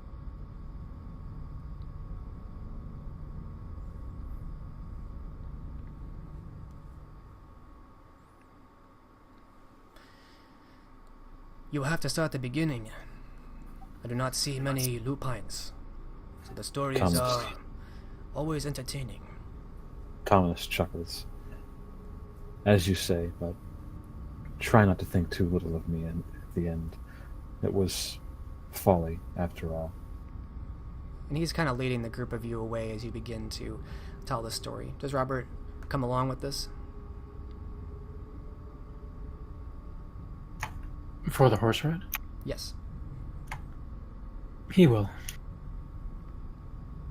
Alright. So the group of you depart, as it seems the two children of Ragna are listening intently to your story. And from there, we will close scene as you depart from the courtyard. We zoom out. And we will take a 15-minute break since we're right about 7 or 6:50. And we will come back in like 15 minutes. Cool. Cool. All right.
Okay, how are we doing?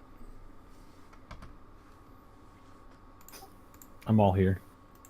I am here as well. I mean, I'm obviously not all here, but I'm... At least 90% here.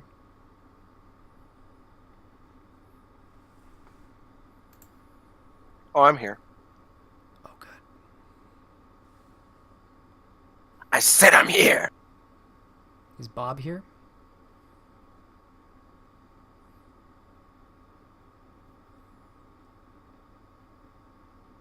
Nope.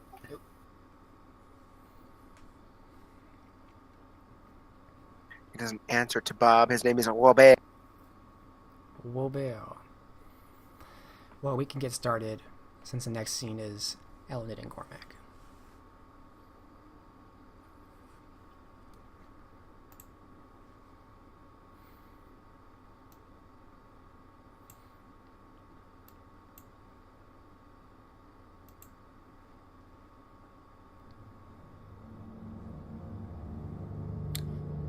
All right. So the scene opens again as we follow Cormac, Corsi, and Elined Verchkingen as they are joined with Father Tybalt, who seems to be leading them out of the chapel and supposedly to where the Cappadocian Hezekiah may be found.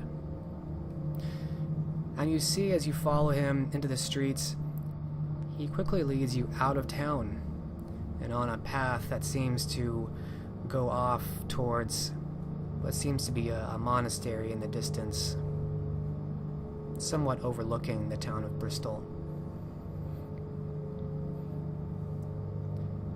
Based on how far away it looks, you think maybe half a mile, maybe a little bit less. Somewhat isolated, removed from everything, which is somewhat odd given its proximity to the city. Most monasteries are far more remote.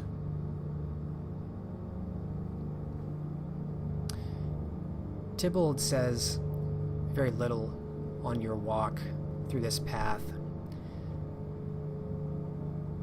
You end up coming quite close to the waters of the Severn, moving up northeast into England, and the path winds up towards this monastery.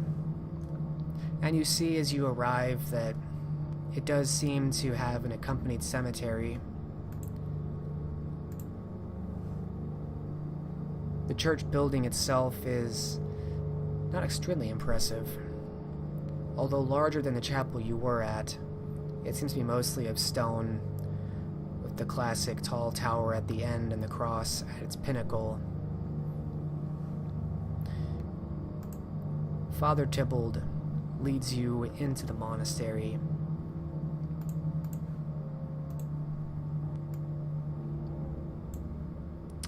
Do any of you try to make conversation on the way there at all, or is it deathly quiet?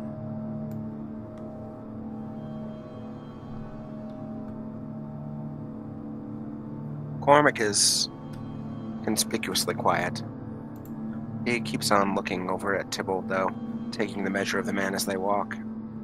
How old does it look like he was when he was embraced? Maybe somewhere in his late 50s. Mid to late 50s. That does intrigue him. And what's going through Elined's head at this time? Elined is remaining quiet, her hands folded in front of her.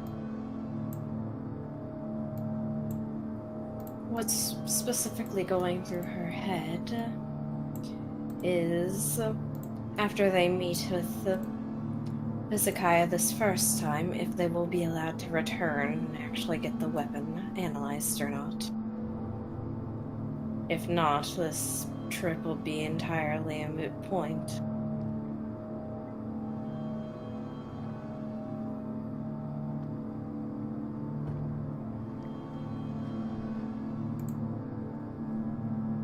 Father Tybalt continues to walk.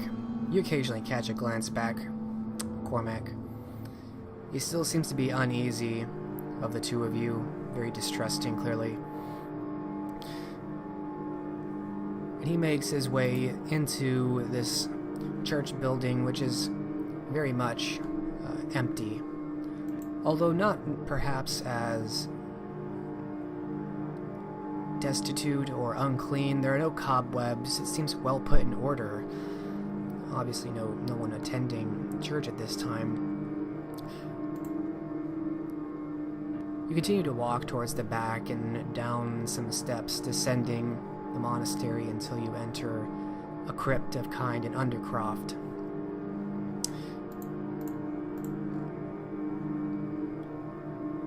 And as you descend and you enter this area, you see that there are several decorative statues that have been decorating this area. And at the end of one of these halls, there is a stone statue of the Mother Mary holding baby Jesus. Tybalt stops in front of this and begins pushing this very heavy statue. You can tell just by the way it moves across the stone. It slides only really due to his strength, which you would never suspect on base appearance of this old man.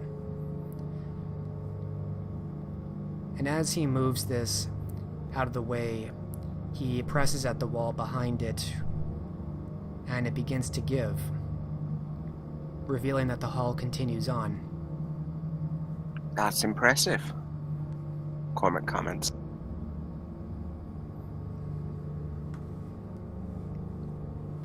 It is an old building with many secrets, the most important of which you'll meet tonight.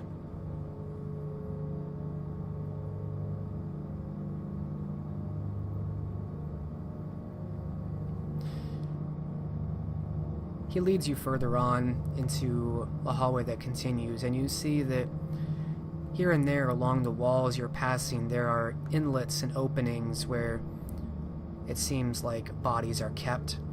Although there aren't proper coffins, many of these bodies are open to the air. Some of them skeletons, some more recent cadavers.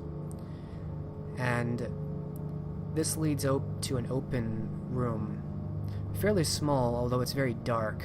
And you see this candle that Father Tybalt has been carrying, this lantern candle. He takes it and begins lighting some of the ensconced torches to light the room. And you see it's a relatively small stone room with a ceiling low enough that you almost have to duck to fit into it. And around the room there are some tables, some tools you think perhaps for embalming or dissection, as you see more stone slabs with bodies that have been cut open, some of them dismembered. There are skulls along some of the shelves and racks that have been situated around this room. And there's one wall in this room which is entirely bare, but for a very simple outline in chalk of a rectangle, about 5 feet long and 2 feet wide. He stops as he lights this room up and sets the lantern down.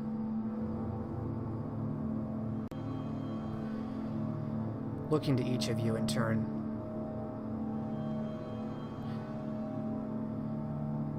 Elined seems a bit perturbed at the dissection of the corpses in the room. It is definitely what she would expect from one of the Clan of Death, but witnessing it and expecting it are two entirely different things. Cormac's approach to it is much more academic. He actually approaches one of the dissected corpses and looks over what he sees there with a keen interest. Make a perception...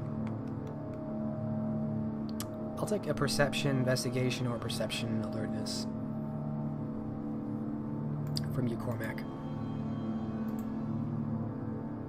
Difficulty? Standard.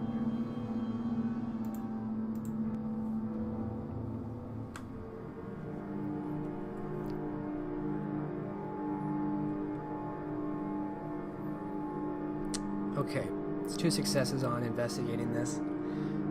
You've been around the dead before, and it carries a smell. There's a smell from the corpse which is indistinguishable from other rot and feces, and it is entirely absent in this room. Some of these corpses do look relatively fresh, and certainly would have some kind of odor, and yet nothing seems to leave from this room, or much as you try to focus, there's something strange about how much there isn't any odor here. Isn't that odd? He says to himself, although out loud.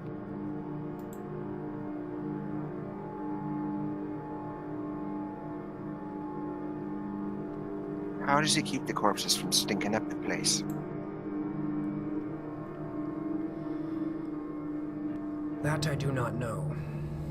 Some gift or trade of his. I imagine his craft would be much more difficult without it. Having smelled a few dead bodies myself, I can agree to that. Even without the gag reflex.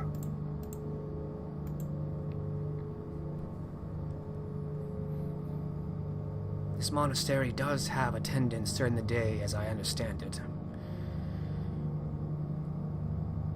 But no monks. He shakes his head. Mostly caretakers. Of the very rich and corrupt clergy. And he looks dejected down at that.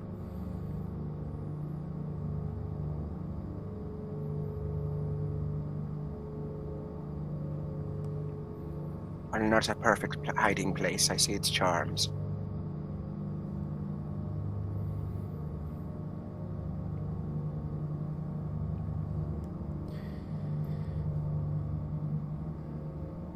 He turns and moves towards one of these tables, pausing. Jesus, Mary, and Joseph, if I am not making a mistake right now. Pray that I am not. He says more to himself as he looks down at the table.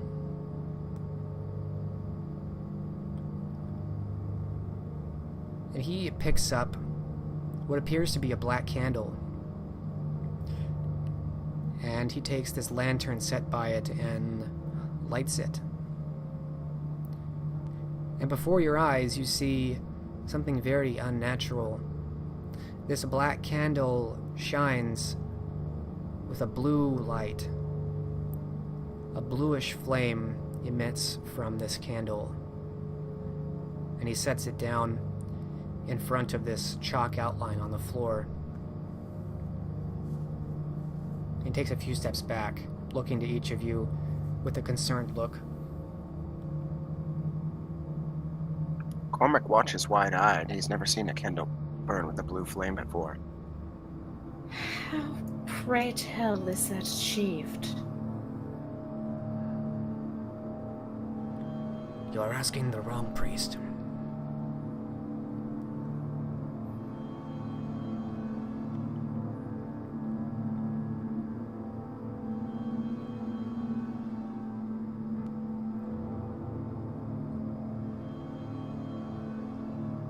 You stand there. Go ahead. No, you're good. You stand there for a few minutes waiting, and it seems like nothing's going to happen. But at first you feel a breeze down here, and then you see this chalk outline begins to illuminate a kind of green, unwholesome light along the borders of the chalk, and all the other candles, except for this blue candle in front of it, extinguish in a gust of wind, as this green light from the wall along this chalk grows. And you see this stone wall open unnaturally. The wall itself seems to creak forward out of place along the borders of this chalk, dragging slowly across the floor until it is fully open. And within the gap, it reveals this swirling vortex of green light and fire and energy, this constant movement of something. It's difficult to focus on. You don't have much time to look inside until there's an obstruction. The light is obstructed and everything behind it by a dark figure which climbs through it, hands first on either side, pulling himself through and ducking his head as he enters through this portal, and the stone door closes behind him slowly.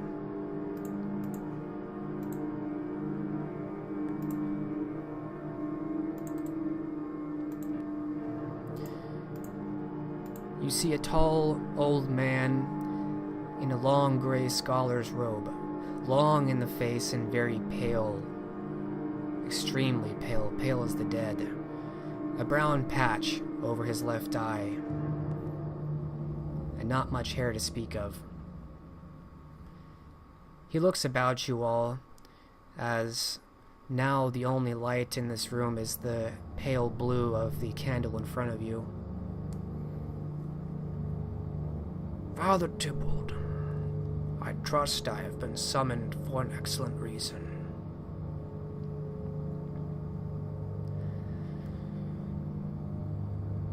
And Tybalt responds, looking back to the two of you, and then back to him. I hope I have not made a mistake, Hezekiah. These two are of the Gauntlet, and I pray they may well. And he kind of steps out of the way as Hezekiah looks upon both of you. Yes, we do mean well.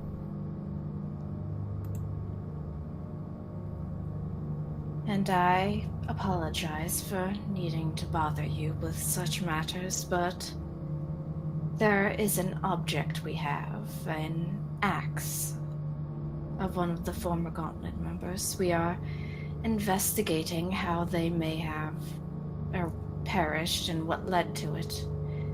Unfortunately, we do not have this on our person right now. We were more seeking you out to see if you might be willing to analyze it for us.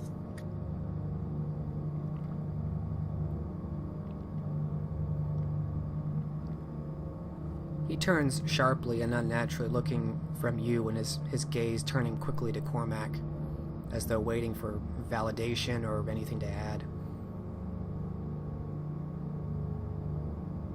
She speaks the truth. And to deliver you a warning as well. Warning?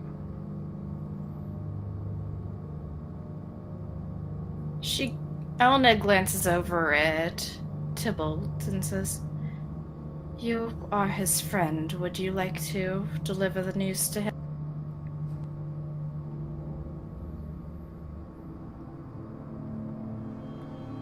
This is your meeting. I shall let you speak freely. And Hezekiah seems to nod in agreement, still watching you with his one eye. Very well. We wish to warn you that there are Giovanni in the Isles.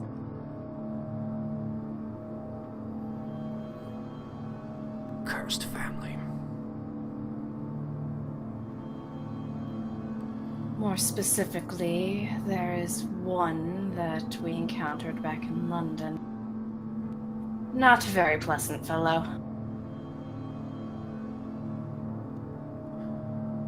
Pray tell, what was his name? I will answer that as soon as I go through my notes and find it. I've got it. Ludovico.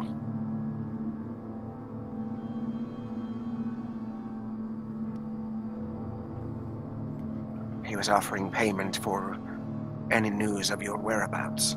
Or rather, more specifically, the whereabouts of your blood. Which were naturally declined.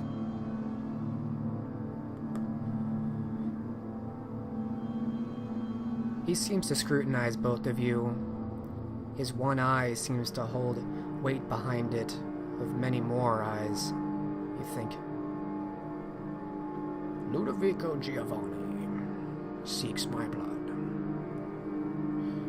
He did not mention you specifically. He is more seeking out any I know what you say. Cappadocian. He interrupts you.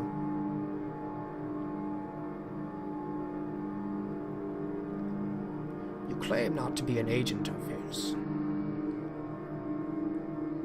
Perhaps I believe you. I should hope so. The man's a snake. And Cormac looks a little bit angry at the unspoken accusation.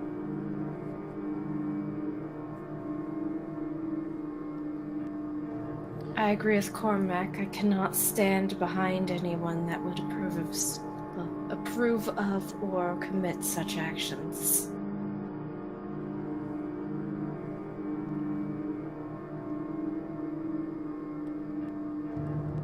He looks more to Cormac at this point. Well, I admit. Go ahead. Go ahead. While your passion may be genuine, words carry little to me compared to action.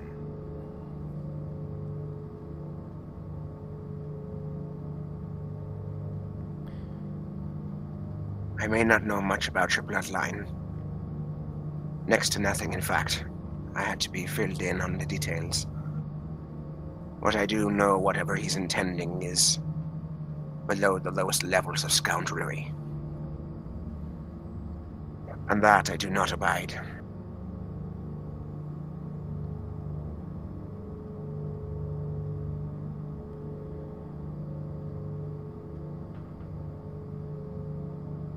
I have no love of the prince of the nearby city, and I make no pretend of doing so, nor of this covenant which has arisen.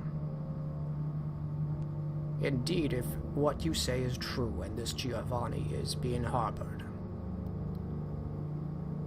And he shakes his head grimly.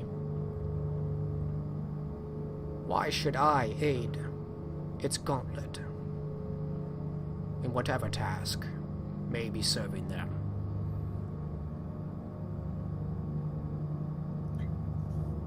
She glances over at Cormac. Because frankly, it's gone beyond them. This is a matter of our own necks now. The Covenant princes already don't trust us, and they have reason not to. Besides, we may have stumbled onto something. It seems their target, the one they are blaming for this, could very well be being set up. Indeed. Analyzing this could end up providing answers to that, and to whom the actual perpetrators may be. We think it nothing less than a conspiracy.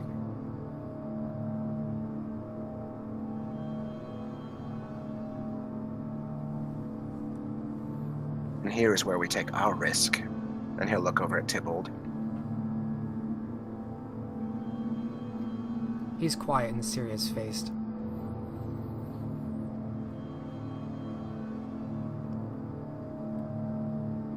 A conspiracy, you say? And to be quite blunt, those that we have spoken to about this potential conspiracy of the princes aren't entirely happy that we are pursuing. No, indeed, we seem to force them into hiding wherever we go.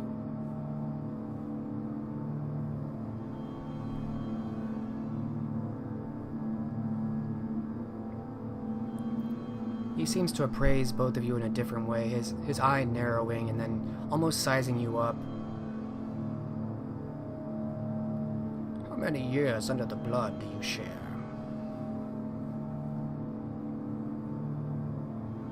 I'd say less than 200 between the two of us. That sounds about right.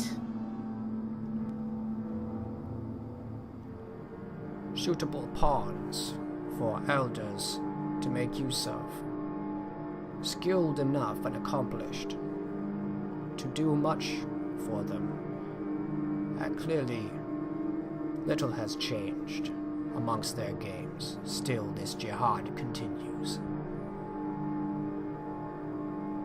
You would make excellent tools would they trusted you. I think the whole reason I was invited into this gauntlet is so I could be brought to heel, to be honest with you. They're not going to find it as easy as they thought.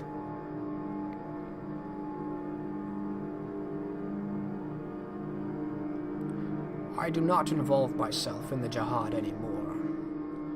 I learned long ago it ends only in destruction. And yet, I feel myself pulled, even now, by what I can only expect is Kincaid himself. This is why I have removed myself from this plane. He seeks me, and I will not go where he draws me forth. Understandable, given your circumstances. From this plane, I'm not sure I understand your words. There is a world within our world. A room in which you stand, but presently do not. It is ruined and decayed by time beyond.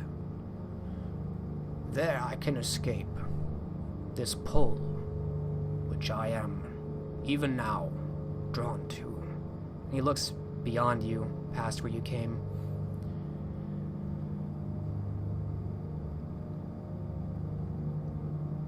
You must convince Kincaid, if it is indeed he who draws me, that I am either destroyed or gone.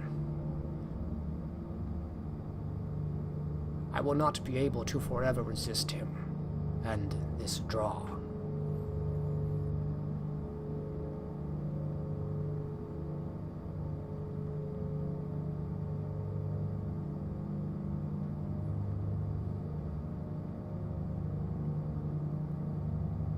What should we tell him then? That we came to find you and found only ash? Technically, if what you say is true, and you are in a different plane, did you call it? Would that technically mean that you are gone? If so, it would not be entirely a lie.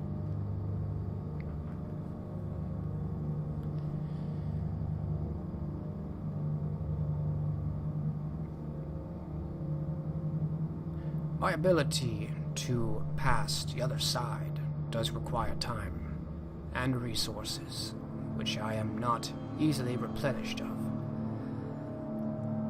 I may not yet resist him for long, nor many times return and go. It is exhausting. You may say that I am destroyed.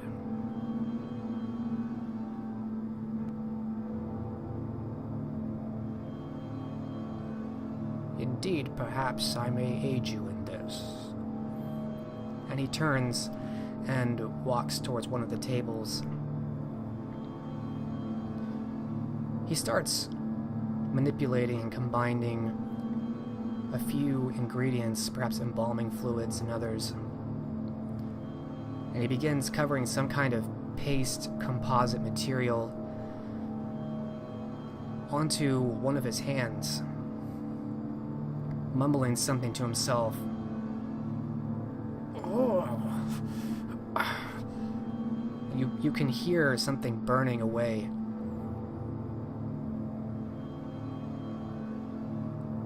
You see after a time his hand is actually melting down to the bone, and then the bone is melting.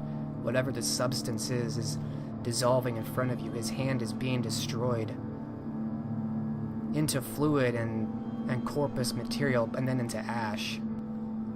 Dear Lord. Is that truly necessary?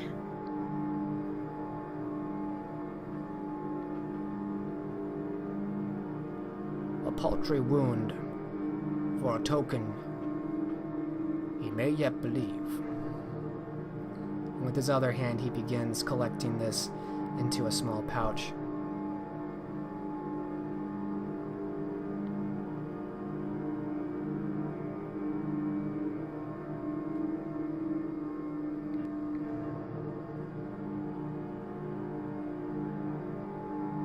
Fear not, for my lost hand it shall be returned anon.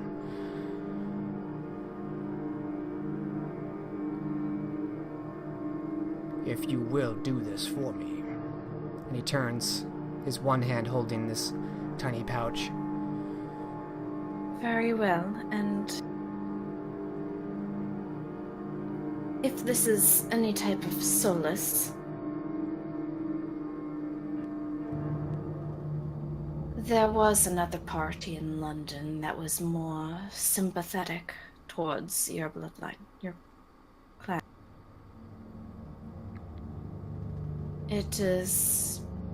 There was a representative from a group, I believe they called the Camarilla.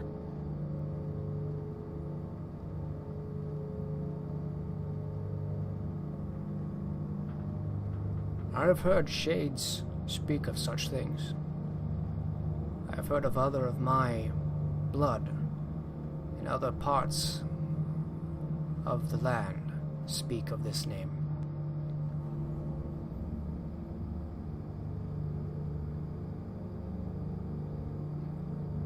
I know not yet if this is fortuitous or damning for my bloodline. I know not either, but I do know they are opposed to the Giovanni.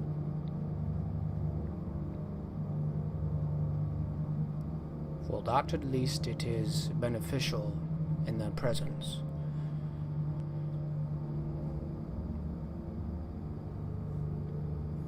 He nods.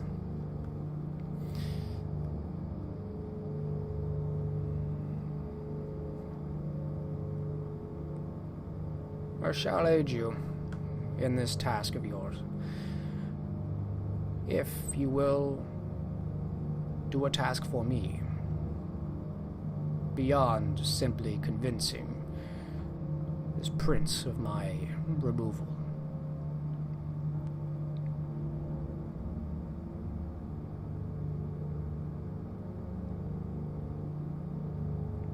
Name it, and we'll see it done. He looks to Elined for confirmation, though he's kind of speaking for her. What may this task be?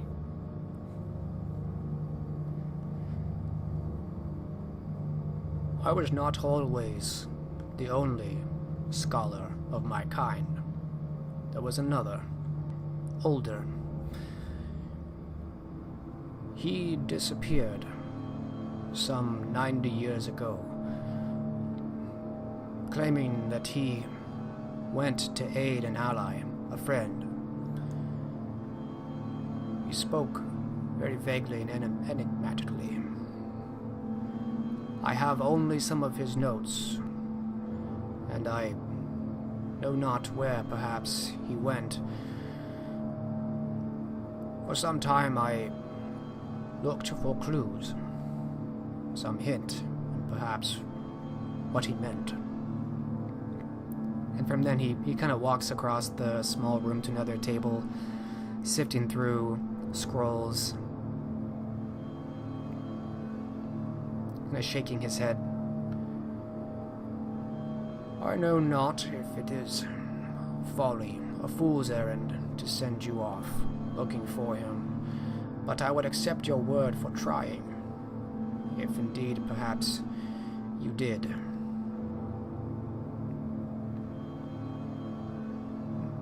This is all that I have of him now.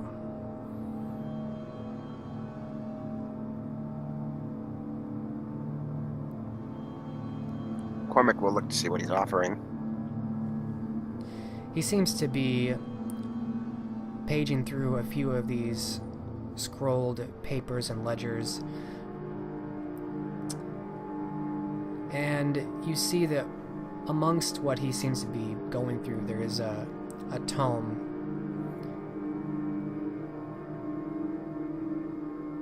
Inside the tome, looking it over, there seems to be a lot of notes, all of it in Latin, and much of it seems to go into the preservation of corpses and much other of the mundane study of death. And one of the pages in the middle is very much out of place. It catches your eye pretty quickly. It's a sketch of a spiral with wave-like lines on each flowing edge. And the spiral is not uniform. This outer layer is much larger than the inner rings. It's a strange, almost hypnotic symbol. It seems incomplete. I could make no sense of any of this. Much of it is quite, well, basic. There's no hints as to what he might have meant or where he was going.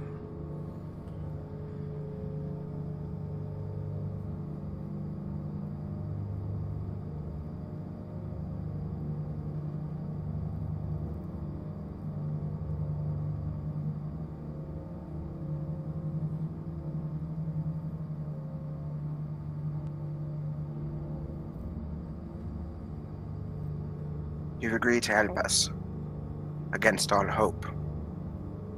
So in this, I think we can help you.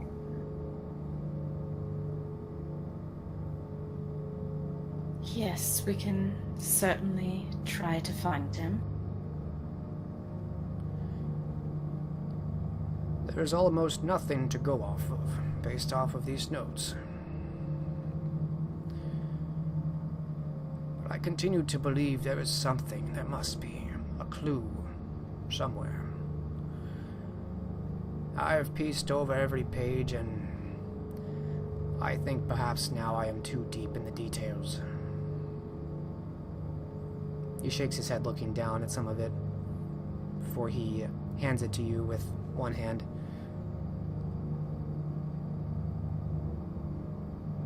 Cormac will take it gingerly.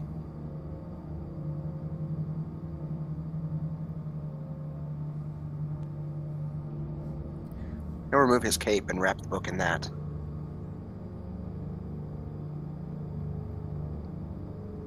You think it might take some time piecing over all of this to actually come up with something beyond a momentary glance. You're allowing us to take this, I assume. He nods. It is all quite elementary in the sciences of the dead. Perhaps if nothing else, you will find it educational.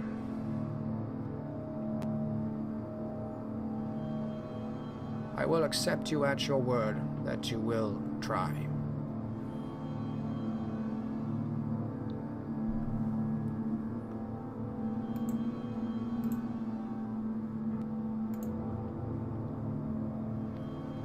Yes, we definitely will try. Cormac nods. Besides, Cormac here is a bit of a scholar himself. He's probably excited to go through it. Is it that obvious? She smiles a bit and says, "It is a bit obvious, gauging from your reaction earlier when I took you to see my science library."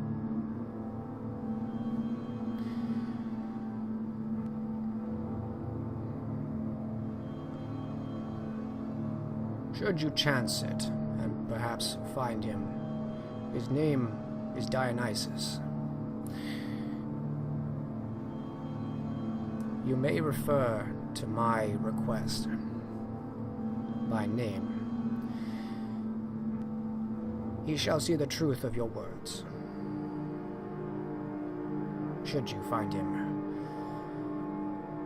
Though I recognize this task is perhaps futile.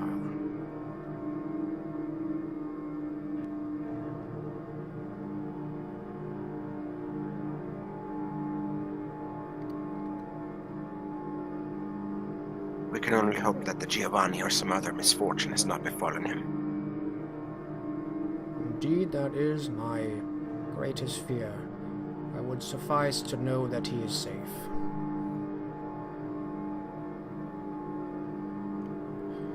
Go then.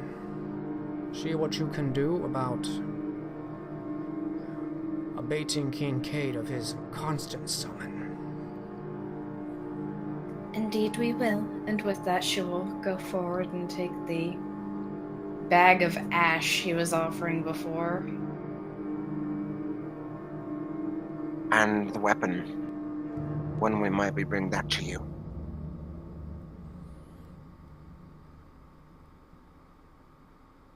I think I shall not be able to concentrate until this draw is removed.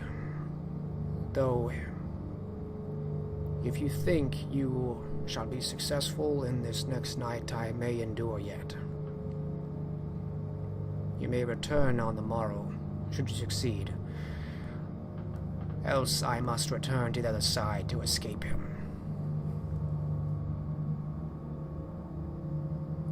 We will We'll do make what all we haste. can. And as quickly as we can.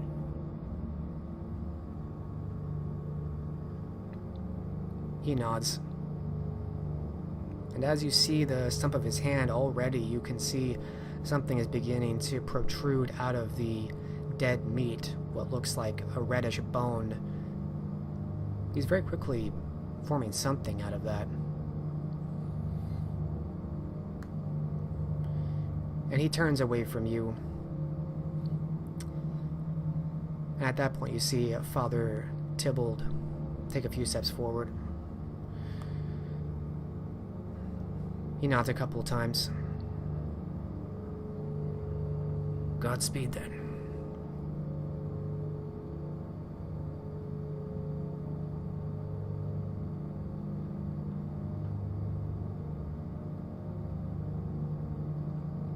I can only hope that God's on our side.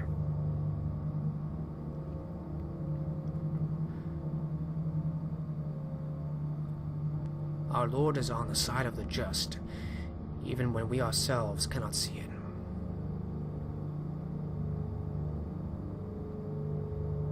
I'll take that as some comfort then.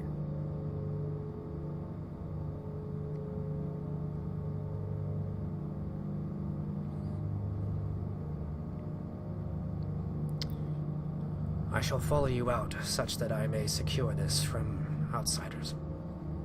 Of course.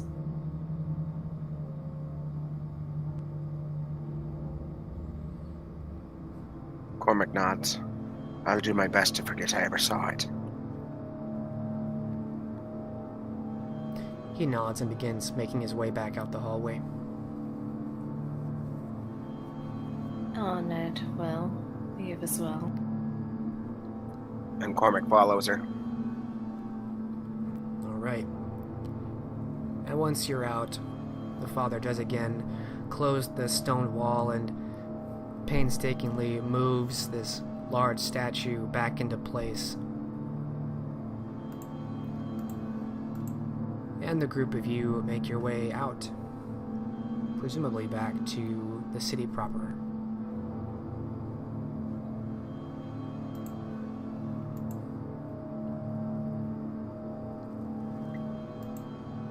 Yep, I think that's the intention. Although he does have a word for Elined as they're leaving. You'd better do all the talking. I'm not a very good liar. Unfortunately for you, neither am I.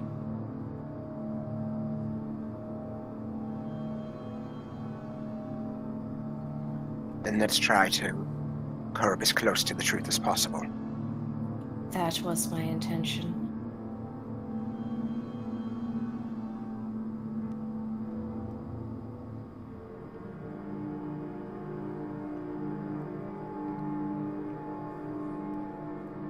That's all he intends to say for now. All right.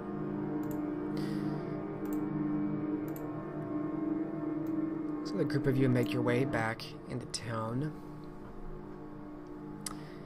And we will continue following you as we see you enter the town.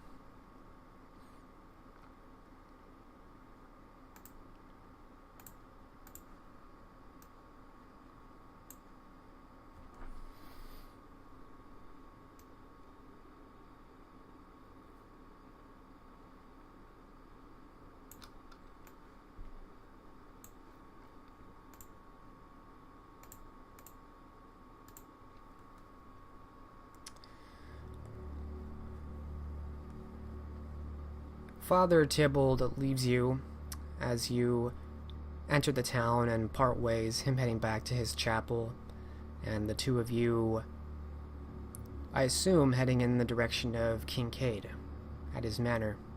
Is that true?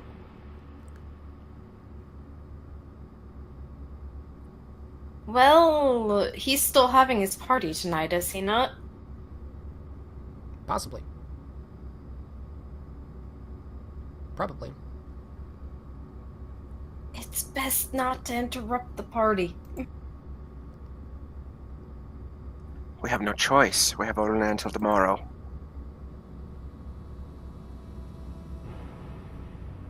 That, unfortunately, is true. But at the very least, we should leave the book at my sire's manor. Agreed. And try our best not to eat any apples.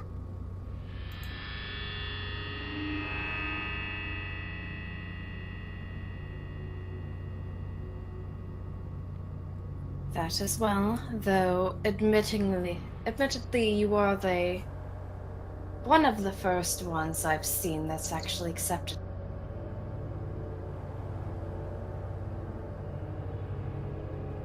Though, to be fair, I haven't been around for that many introductions. So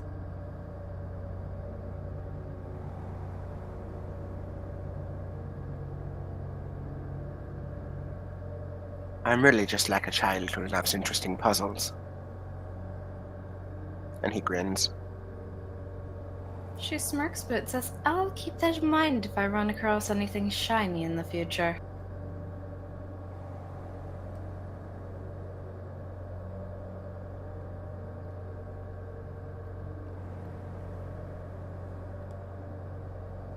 You can't help but chuckle.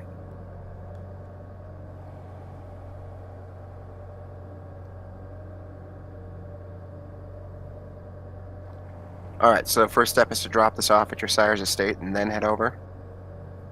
That's the plan, yeah. Okay. That's done quickly enough.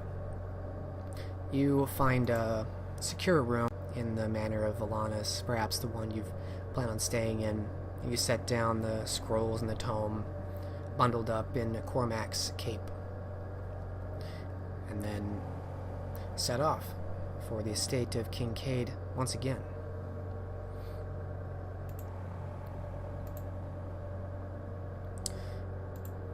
We will fade there as the two of you head back into the city. And we'll have us jump back to York.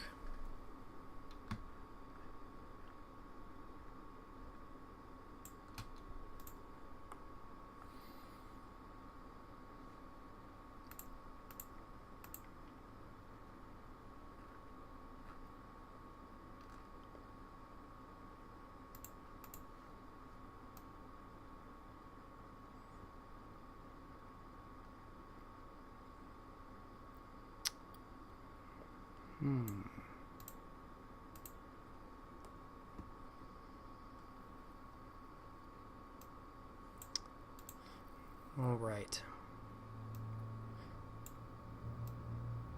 So following Thomas and Robert again, you awaken for the evening on the night of the banquet. Is there anything in particular you're doing to prepare before you join the festivities?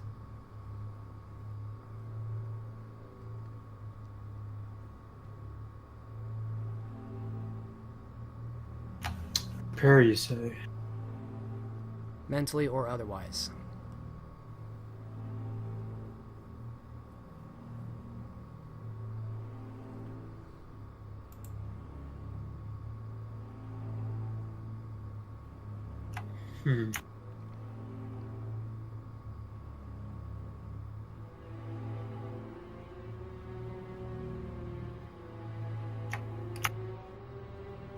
Suppose Robert will simply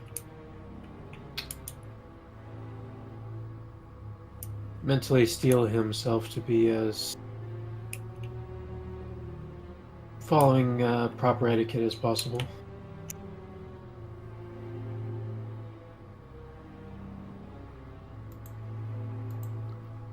Alright, focusing heavily on the etiquette. And Long Tom.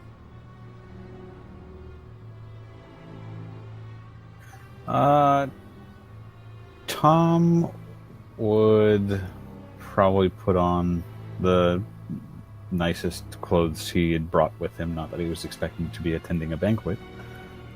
So maybe not quite the same standard as everyone else that'll be there, but clean, high quality.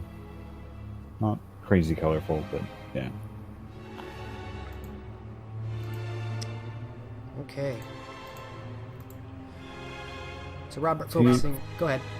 He is going to be on high alert, of course, for... since the Lord Protector will be in and about, he's definitely going to be on high alert for the interactions between Ragna and Duke of York.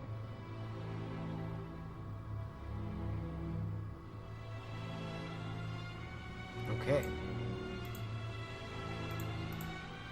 So much like before, you arrive at the Great Hall of the York Castle, as was described before, but this time far more active in the Great Hall. And this time, the throne which Ragna leaned upon is occupied by a man in his early 40s, a strong jawline, small eyes. With a goblet in his hand and 2 guards at either side, he is dressed very finely. You strike him out quickly as nobility. This must be the Duke of York. There are many finely dressed noblemen and women sitting and standing, talking and drinking with goblets of their own. The long wooden tables at the sides are filled with dishes of mutton and grapes and cheese and bread and butter. It's a very lavish affair. Decanters of wine are almost ubiquitous. Many voices can be heard laughing and speaking over a bass of music from the performers in the corner. And amidst the crowd, you see Ragna's 2 children, as well as her attendant Ethan Sharp, back again, mingling with the crowd. Ragna herself is dressed in an extravagant ruby red dress and a black bustier, her bosom prominently on display as she is conversing with 2 older-looking men. She's smiling and laughing, acting far more vivacious than you've seen her personally interact. I will take an appearance etiquette roll, difficulty 6 from each of you.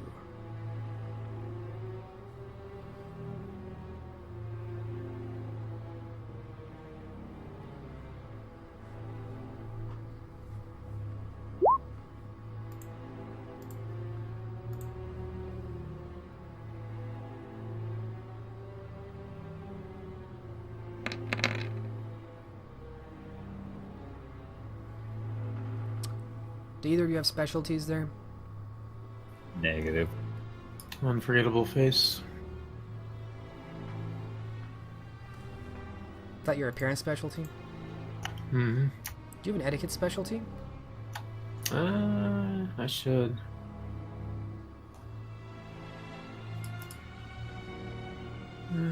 Courtly manners, yes. Oh, perfect. So for you, Robert, that is 6 successes. And Thomas, do you have any specialties applicable here? Oh, you said I have no such specialties for that pool. But you still got 3 successes. Describe each of you in turn as you're at this party and conducting yourselves. We'll start with Robert with your spectacular 6 successes. Feel free to be artistic.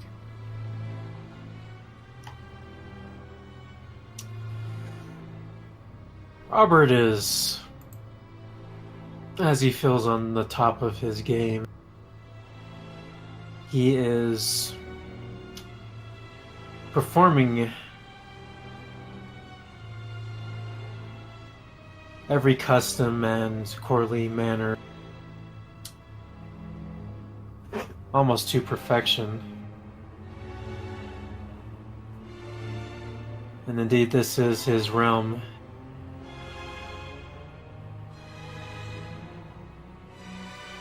And it shows clearly. Do you try and rub shoulders with some of these nobility?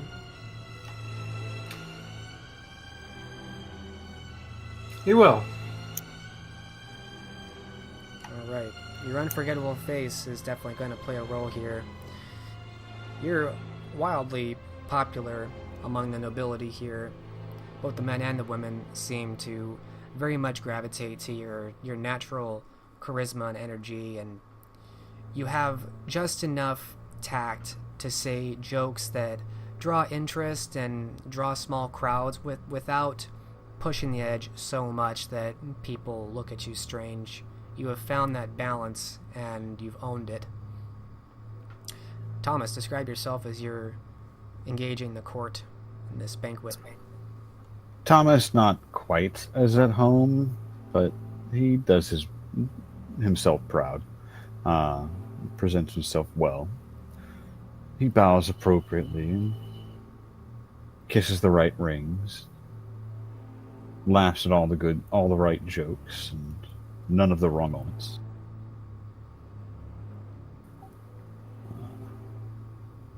He does see the value in moments like this where, given his more mundane nightly existence, could afford him some opportunities to win a little extra influence here and there. Perhaps get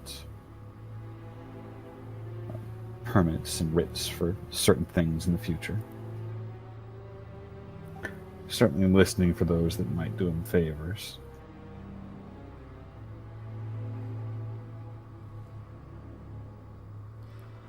You blend in seamlessly. No one bats an eye at your presence or why you're not exactly eating or drinking anything, or precisely which noble house or what you own. You're able to deflect or otherwise avoid these questions by engaging in asserting the conversation the way you need. And so this is definitely successful for you as well. And I will take it a perception alertness difficulty 8 from each of you as well.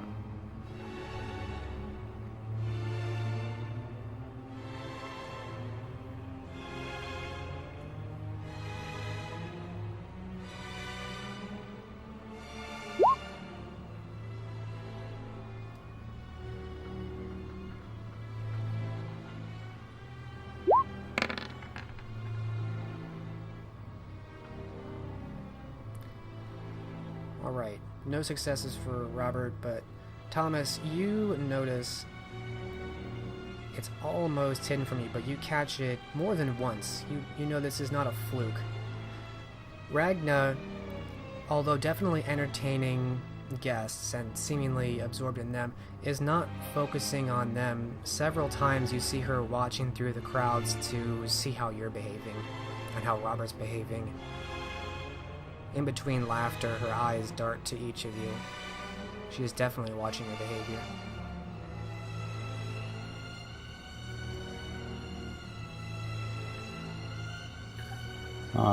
When the opportunity presents itself, Thomas will share this with Robert.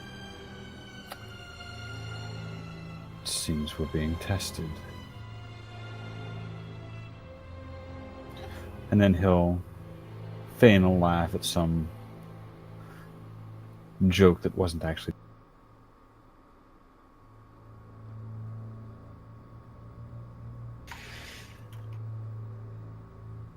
Robert will respond with a sly smirk and continue socializing with the nobles he's chosen.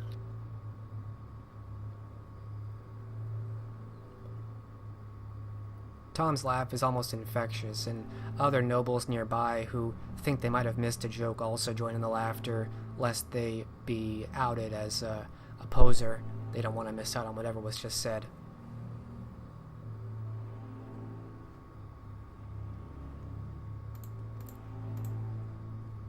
So the two of you carry on very successfully, each of you. And you see that, of course, Dorothy and, to a lesser extent, Jesper join in on this socializing. Jesper is a bit more standoffish, whereas Dorothy seems to have several men at her beck and call, not unlike Ragna herself. And eventually, while you're socializing, you hear the music in the corner begin to change to something a bit more engaging and active.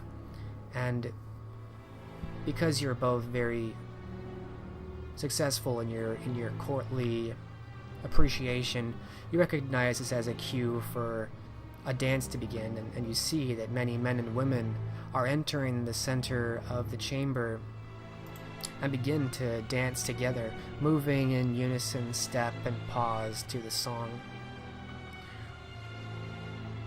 What does Robert do? Does he join this dance or remain on the outskirts?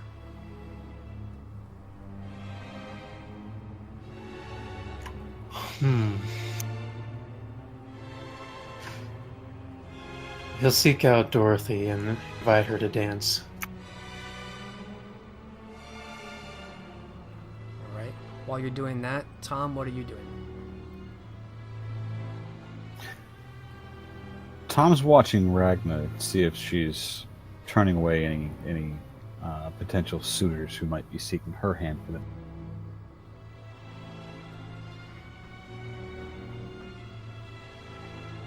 It's curious, as you go to look into the crowds, the places you've seen her step in, you don't see her anymore. And before you even hear her, you feel your upper arm being tugged around and realize Ragna is beside you. She seemed to have moved around when you weren't looking and speaks to you through the crowds. Come join me for a dance.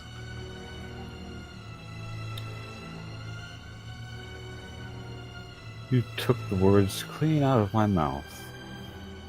And he smiles.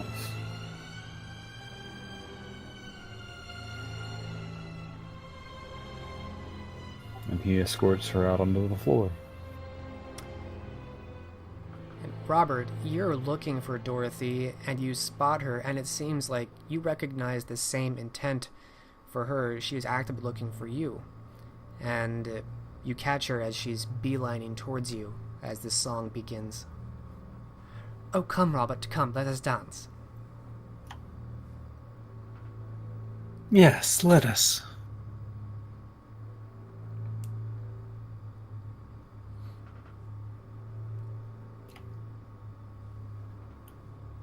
Robert will accept her invitation and lead her to the dance floor. Okay.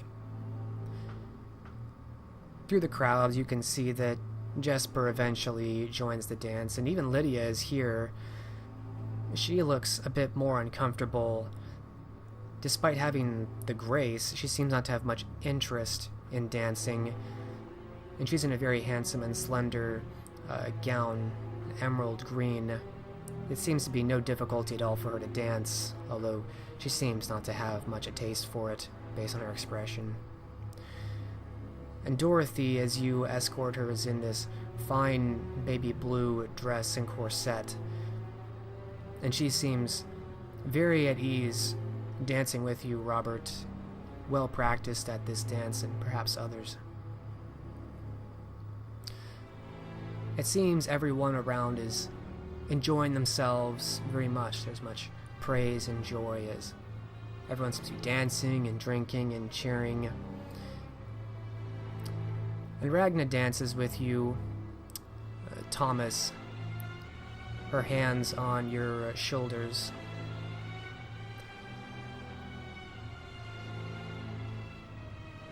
I'll take an appearance performance, standard difficulty from both of you.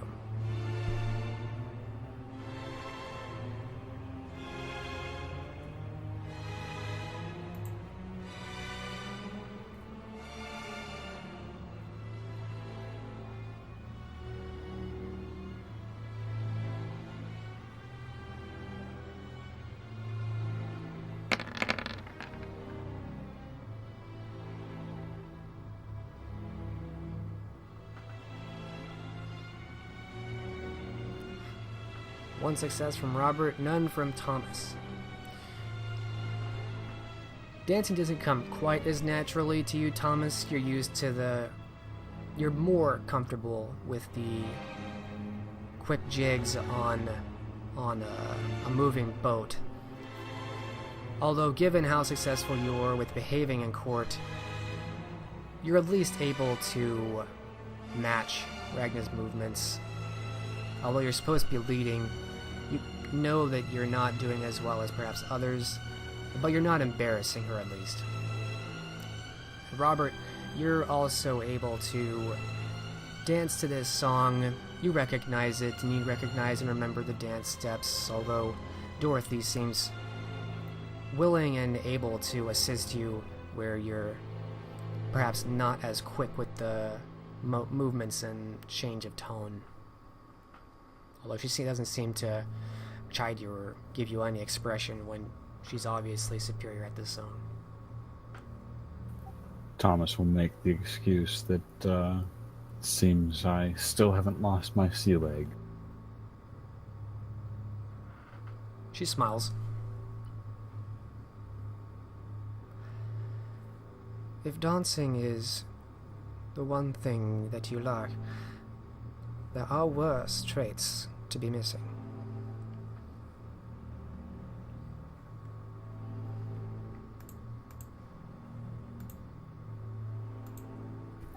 And he'll smile a bit at that. You're far too kind.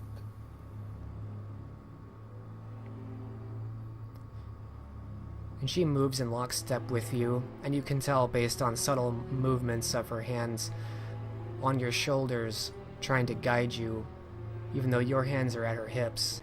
She seems quite deft at helping you move where you need to in those moments. And as everyone is so very loud and cheerful around you, her head leans close over your shoulder and speaks quietly into your ear.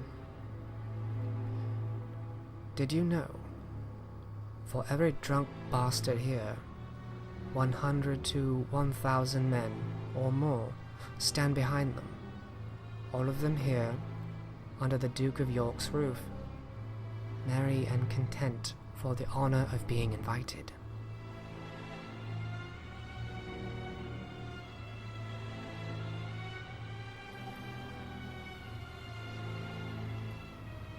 I hadn't made an estimate, but it sounds about right.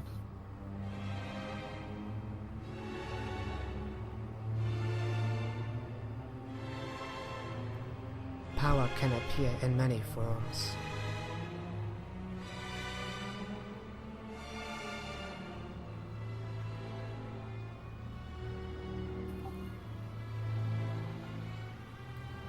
I once told Cormac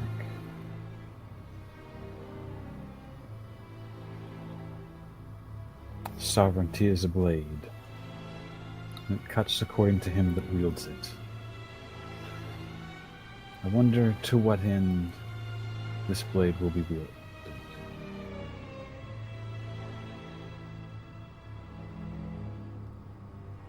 She pulls away from your shoulder, although her face is still quite close. It turns away, and following her gaze, you can see through the dancing the Duke of York who seems to be dancing with a woman not extremely young, perhaps late 20s or early 30s somewhere, dressed much more extravagantly than everyone else.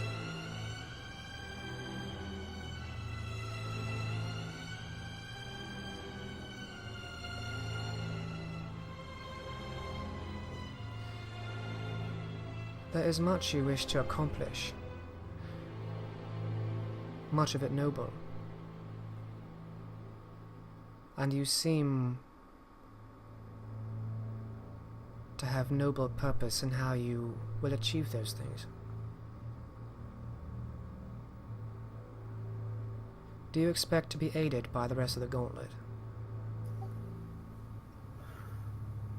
No, but I would welcome it if they would have it.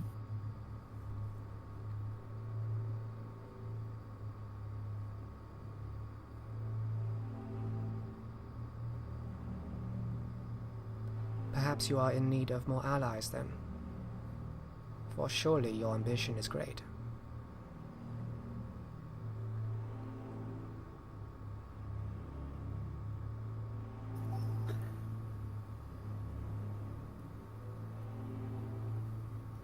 I don't know. I have the resources, I merely lack the manpower.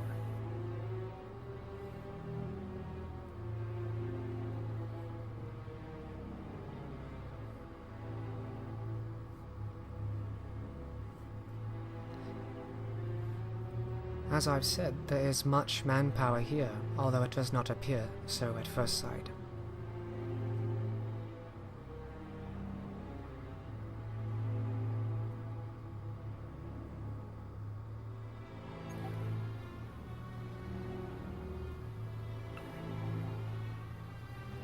My concern is not for their presence, but for their purpose. Purpose can be bought. Aye. And coin I have.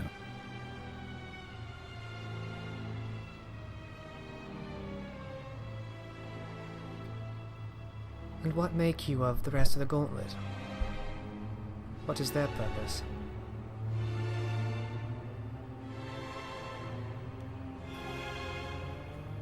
Cormac is true to his blood. He is an idealist, but he keeps me honest.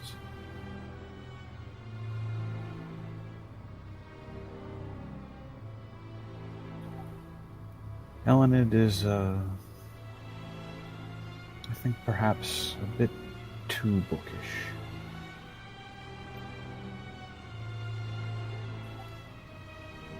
Much experience with learning and not nearly enough with people.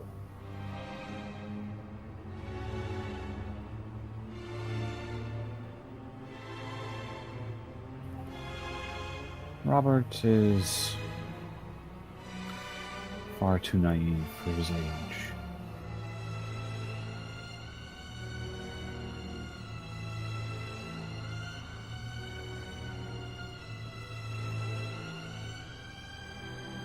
He seems quite at ease here. Perhaps not naive to court, as you might think. No, he definitely does have a very particular set of skills that serve him quite well in appropriate situations.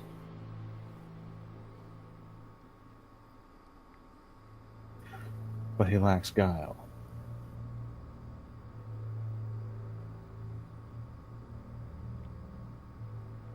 She nods once, her face again turning to watch the Duke of York as he dances.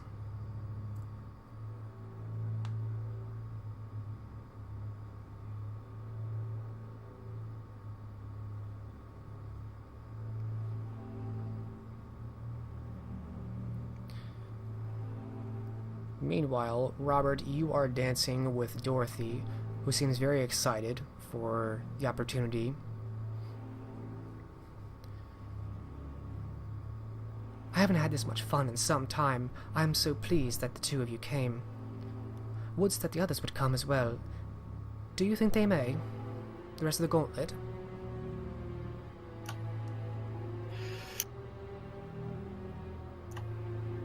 I see why not. After all, we have an eternity.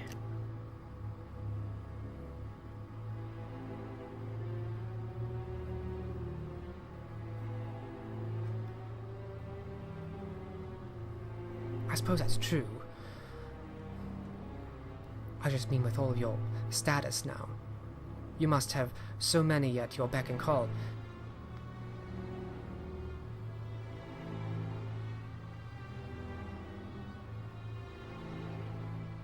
You said you came from Chester, yes? What was that like? Yes.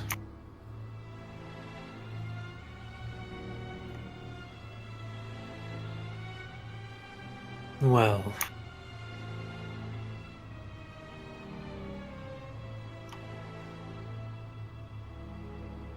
having others at my beck and call.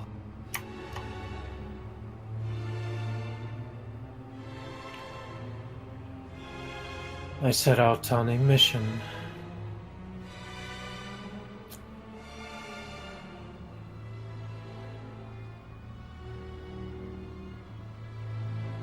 It seems that you have your own interest in this. Status, that is. Well, of course, everyone would like more status, yes? Am I so rare in that? I think myself quite honest in that desire.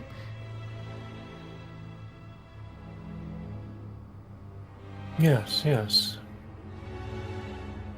It is not unusual to wish for that. Not at all. And how do you plan to achieve it, though?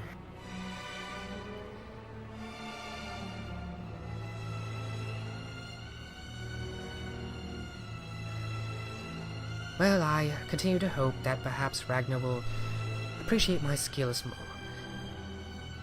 I do not expect much, but I'm sure some night. And she smiles brightly. Roll perception empathy.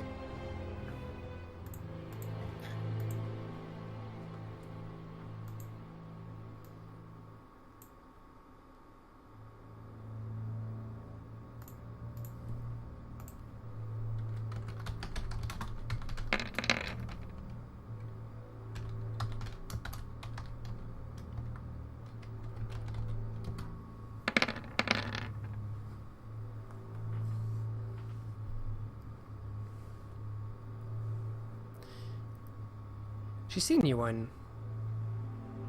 in what she states. You think perhaps it took her a moment too long to respond, but you can't tell anything is truly beneath that. Although given your previous exchanges and the time you spent, you're not so sure now.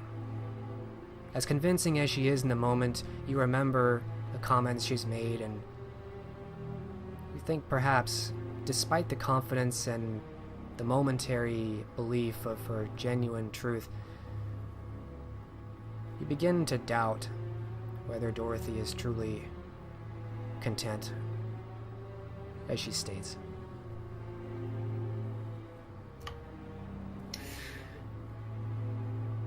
Yes, so you seek to go the slow and steady route.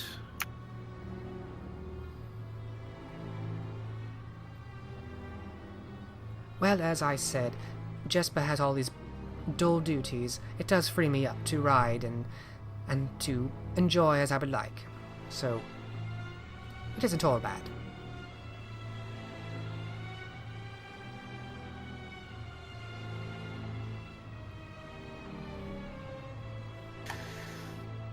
No, I'm sure you have fine arrangements.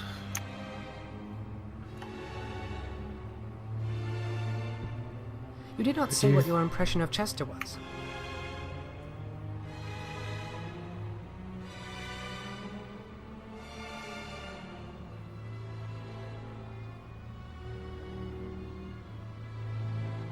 Or perhaps you did and I forgot. I must admit to sometimes being absent-minded. And she smiles again. Chester is a quaint town.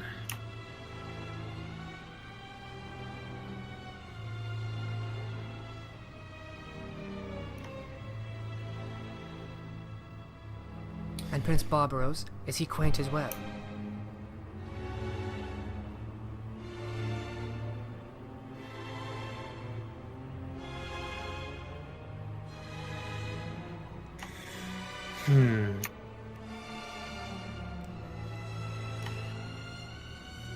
I don't believe I can speak much on him. I did not have the pleasure or... Well, I can say I have not spoken with him.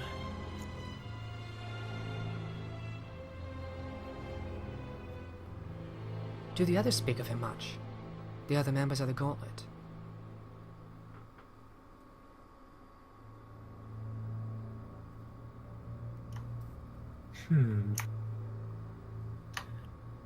Something that could help you with your mistress.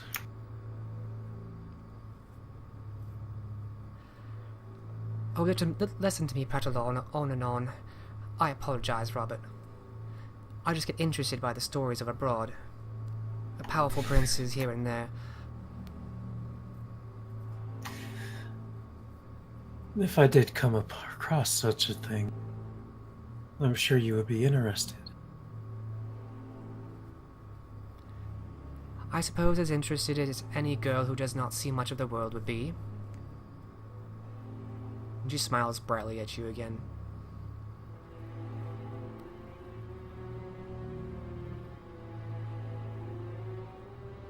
It's as I said, such illustrious guests as yourself, well, a girl wishes to know.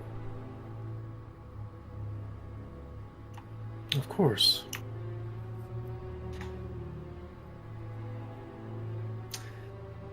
And being stuck here, as it seems you are, be difficult for you to get to know the world and individuals such as Barbaros.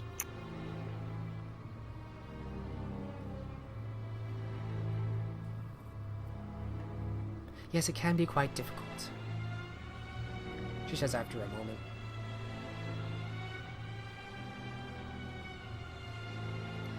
And it's around this time that this song, the Bass Dance, comes to an end, and everyone seems to be partying, and there's cheering and clapping and much joy. And she lingers there, holding at your shoulders a bit longer. Thank you again, Robert. I have enjoyed this very much. Of course, it was a pleasure. But let's not let this be the end of the pleasure. I'm sure we can assist each other. Oh my. And she smiles, her eyebrows raising, looking excited. Do tell me what you had in mind.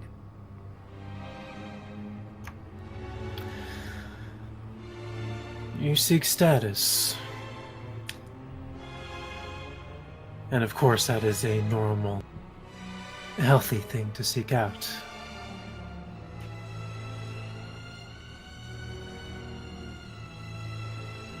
It would not be impossible for me to keep an ear out for something that would please Ragna.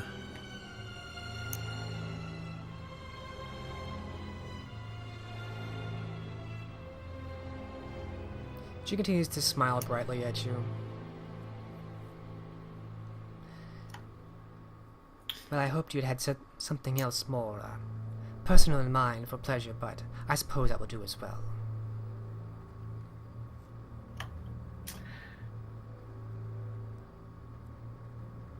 My lady, if you wish for something of that nature, I could be at your beck and call as well. But I suspect that is not what truly crave.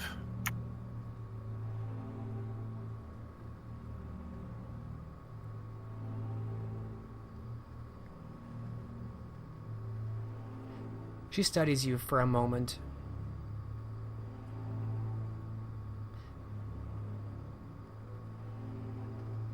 Let us away from here.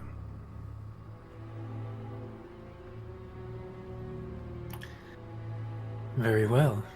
Lead the way. And she smiles again, although this is less of a bubbly smile and more of a grin, as she takes you by the hand and leads you through the crowds away. Going back to Thomas, you hear the song end and Ragna removes herself from you, taking a step back. Her face is placid and content. And he'll bow a little, as appropriate. And she curtsies in response. You never did say if this banquet,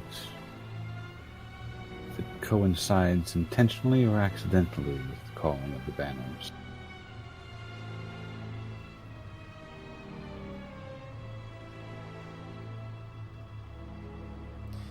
She looks from you over to the corner and then back to you very quickly, and wordlessly begins walking in that direction. He takes the hint and follows as well.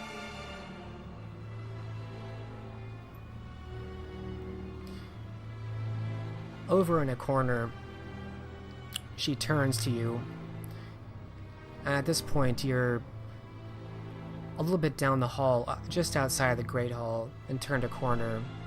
The sound of cheering and laughter and amusement is still audible, though a bit down. And there are no guards in this hallway as she waits for you to come close.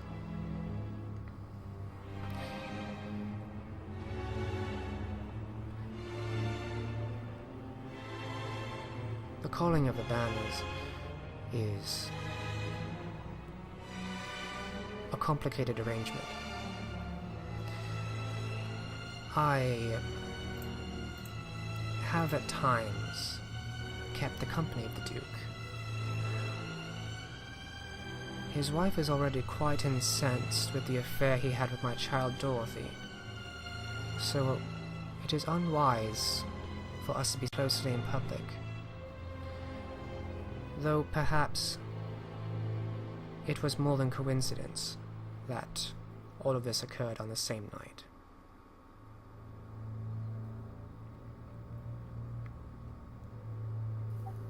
Where our kind is concerned, I rarely ascribe anything to coincidence.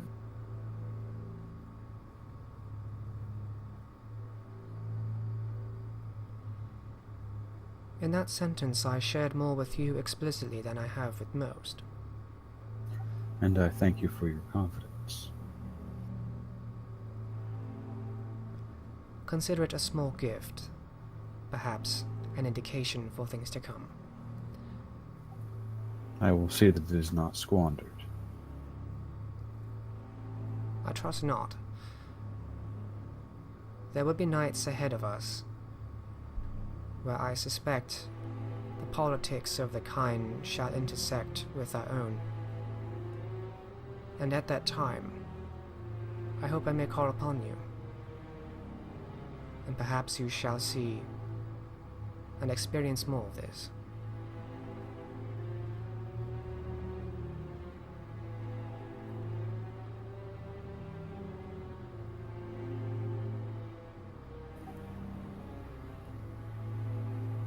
As you say. And he smiles a bit at her. Then I shall swallow the questions that remain and leave them for another time. Prudent.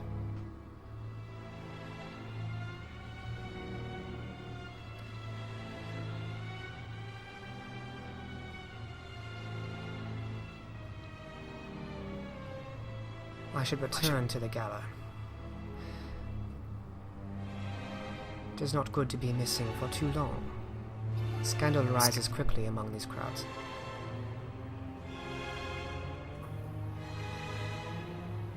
I believe I will remain as well. Though, I will not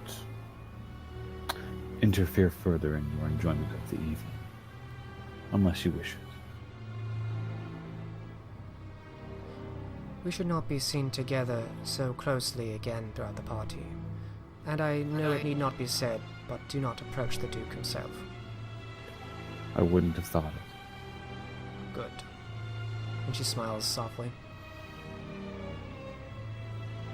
I shall speak with you tomorrow evening. I look forward to it, Your Grace. And with that same placid smile, she walks past you into the party and speaks to you from behind her. Wait a few minutes before rejoining.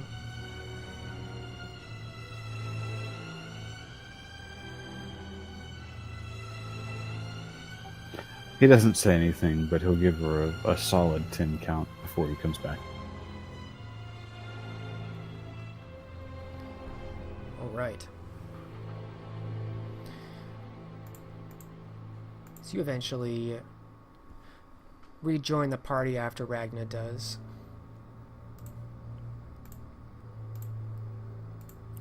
We will fade out from that scene as we return to Bristol.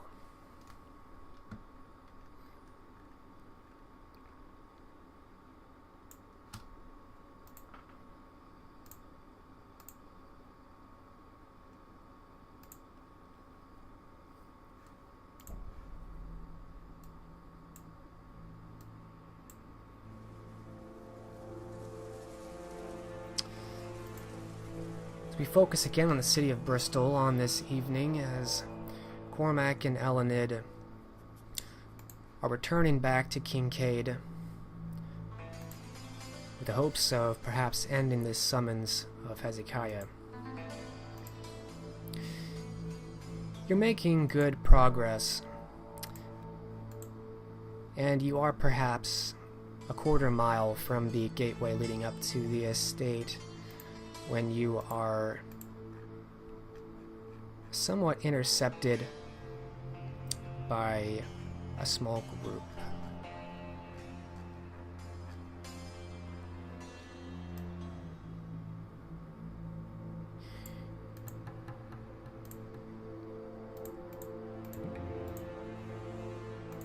Give me one moment.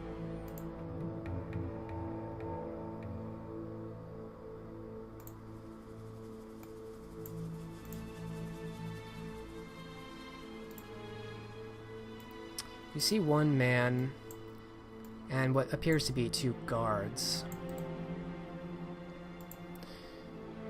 This man, who seems to have almost stepped out of the alleys into your path, looks like some kind of merchant.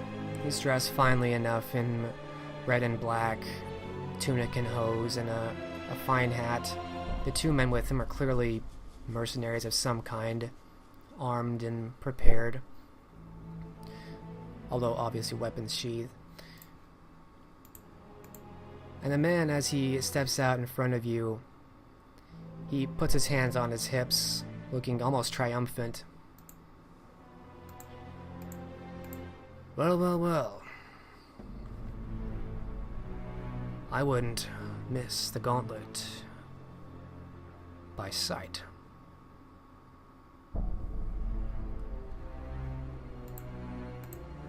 Do I recognize this man? You do. You recognize him as Alfonso di Bologna, the child of Gaetan de Corvo. Indeed, I'd be a fool not to recognize those sigils, my lord, my lady. And he bows.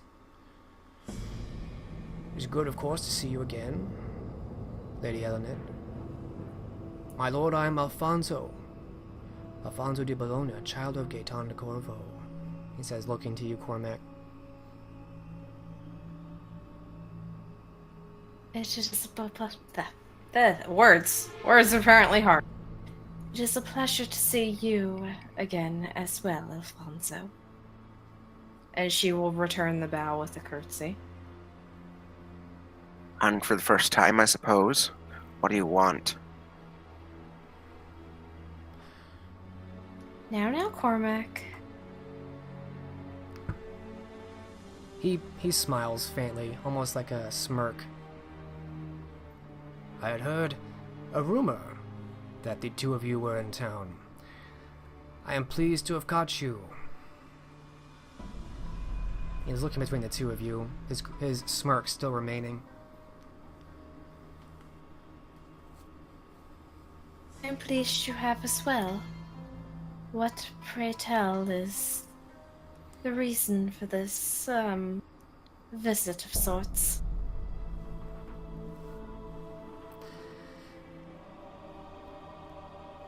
Let us not speak so openly on the streets. Perhaps best not to allow for overhearing ears which hear too much. And he gestures off into this side alley which he seems to have appeared out of. Oh, good, a dark alley, my favorite kind of place. Haha. You fear too much, my friend.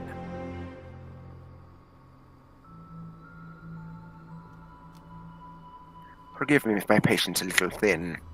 I've had a lot of disappointments tonight so far.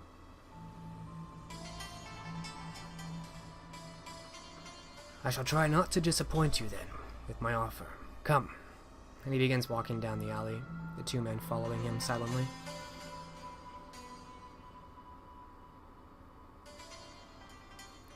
Cormac grimaces but follows.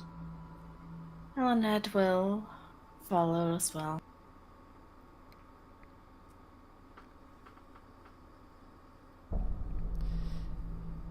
He comes to a stop, a good 50 feet or so in. Most of the only light is really coming from the streets and some from the moon above.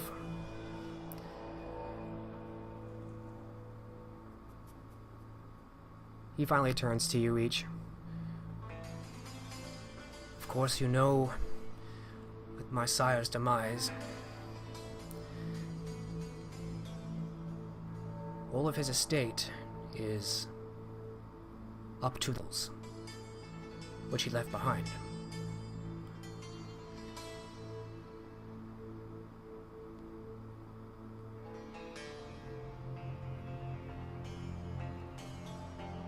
Seems to look for recognition.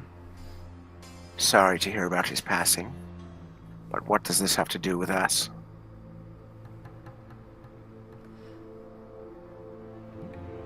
Perhaps everything. Did you know that he held a manor here? I knew that he resided here, yes. Well, of course. My sire was quite rich. Unfortunately, he seemed to have willed much of his estate to his man Cornelius. I suspect there is great value remaining in his manor. Perhaps in gold and silver, but perhaps in other things as well you may be interested in. He looks to you, Cormac. I'm listening.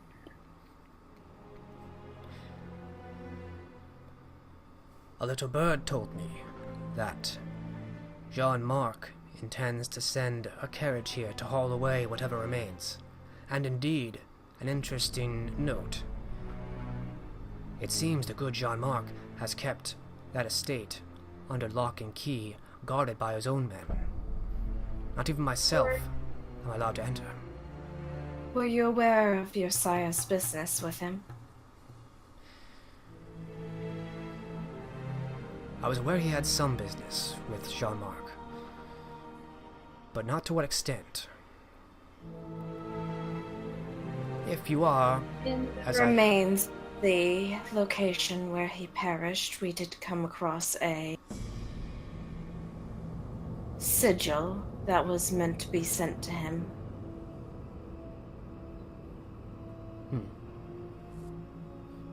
though it is with our other 2 members as of current.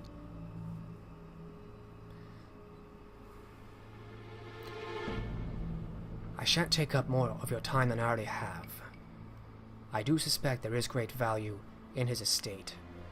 But if the rumors are true, and the carriage moves now or soon, it shall all be gone. We shall never know what was in my sire's estate, and why Jean-Marc thought it so valuable to guard. I suspect perhaps even jade, the rumored Eastern gems, may be inside. Who knows what value may be in?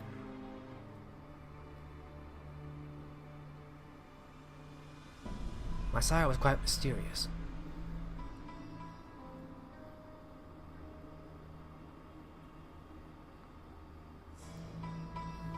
I Well, propose it does this. seem interesting for investigation purposes.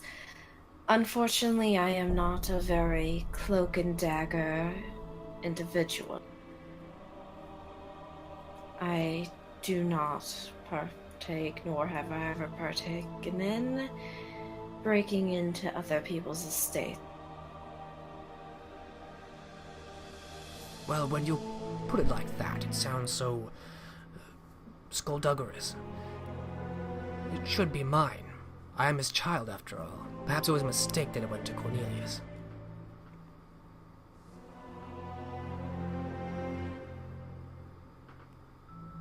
I simply propose you aid me in at least finding out what is inside. There are not that many guards at the estate. I'm sure we could find a way in. She glances over at Cormac. We shall split it in half, 50-50. That's between the 2 of you. Whatever's inside. That is my proposal. Do you realize what would happen if we were caught doing this? Members of the Gauntlet such as we are. Oh, come now.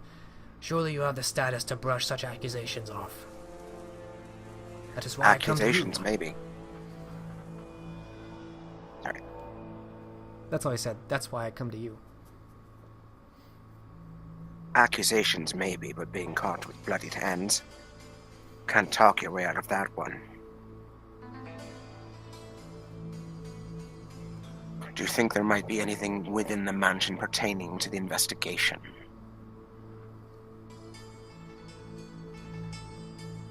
Who can say for sure? Perhaps everything you need is inside. And he raises Perception his empathy. eyebrows. Alright, standard difficulty.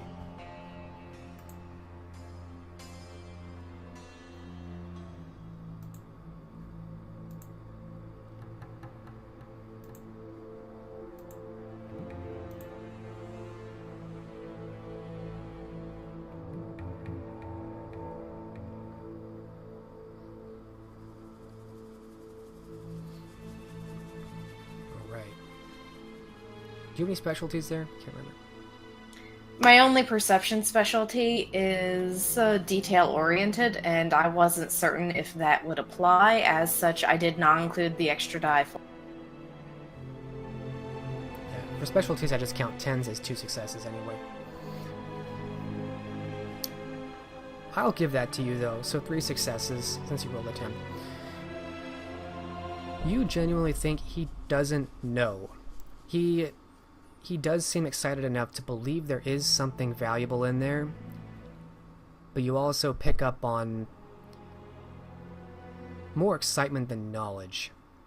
You don't think he knows precisely what's inside, but you do think he believes it's very valuable. Whether that's information or gold and silver, maybe he doesn't even know. But he does believe it's valuable. You have no idea what's in there. I know my sire was a rich and, at times, strange, clustered away man. If indeed, as the rumors are, that you are looking into their demise, what better place to search? He did conduct business there.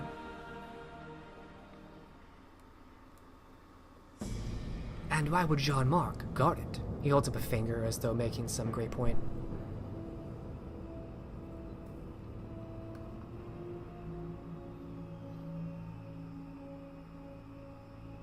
Think about it. I shall not waste more of your time. I shall let you continue on to Prince Kincaid's.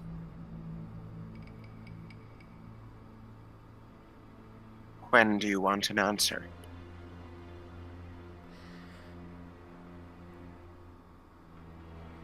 As the travels are, I should expect we have at most a fortnight before the carriage arrives to take away whatever remains.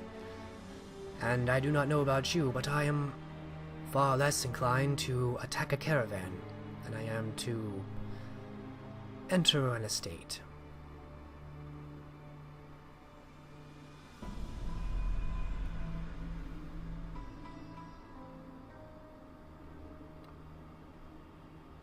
Give us 2 days' time. We'll give you our decision then. Excellent. He kind of rubs his hands together.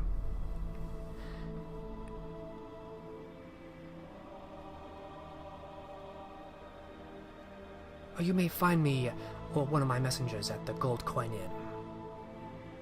He kind of gestures off down the street.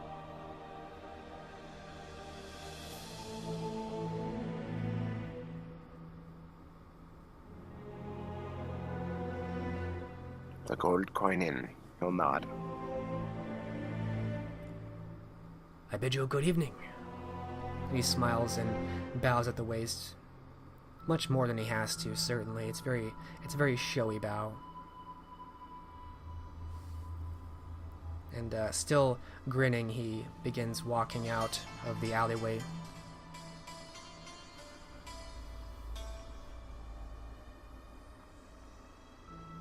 Leaving the two of you in the alleyway, alone.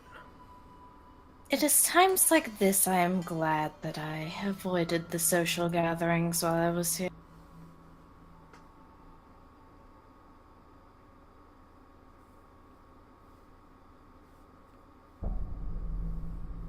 I must admit, the ability to look into the manner of one of the members of the Gauntlet does appeal to me.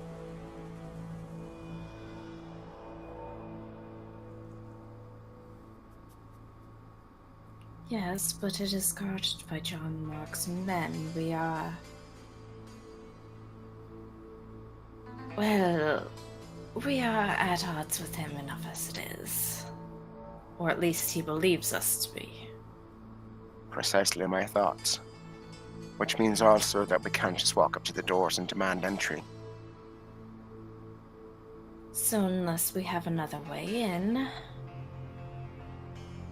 Or unless we ask Kincaid, then that is something that is best left for the more sneaky types.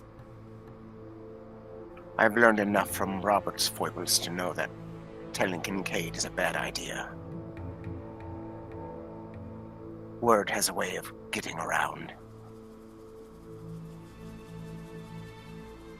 I'm aware. Let us think on it.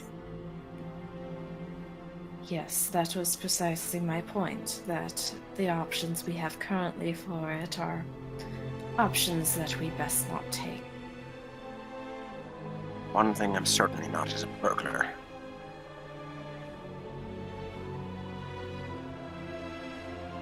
This child must have fallen on hard times indeed to ask us for this, knowing who we are. This child is a failed merchant. He's never been able to really get things off the ground.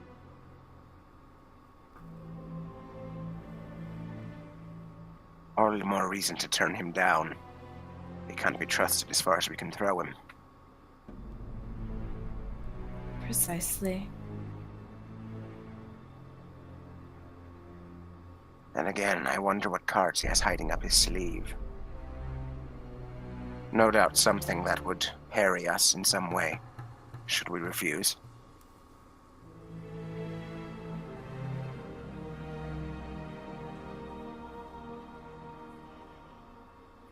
Well, we've been harried enough by others as it is. What's more fuel added to that fire? More kindling.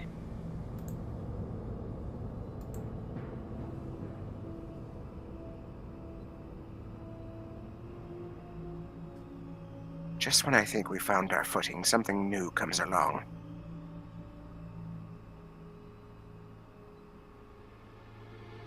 Unfortunately so.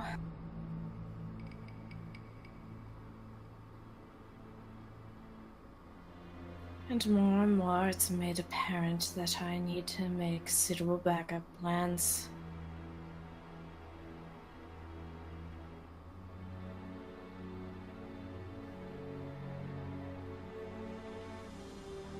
I'll think on it, as I've said.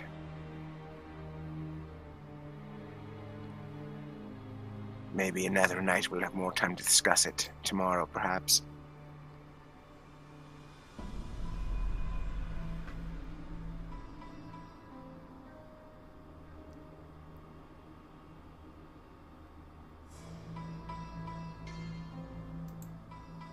For now, the night is growing late.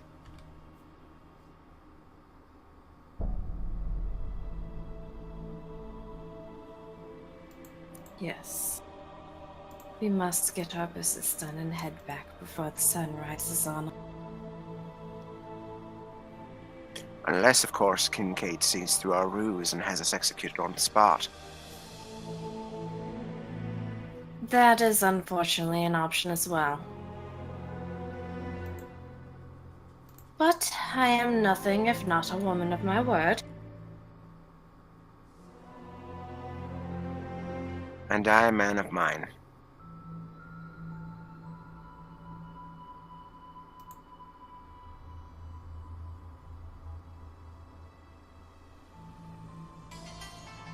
Very well then, let's stop skulking in this dark alleyway and get on with it. Yes, let's.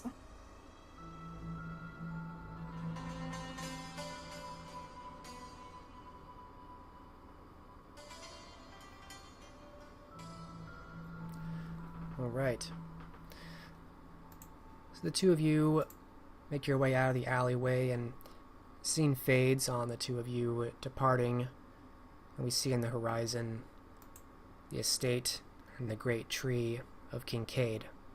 And at that, the scene ends, and we will close the game at that, and we will pick it up again next week.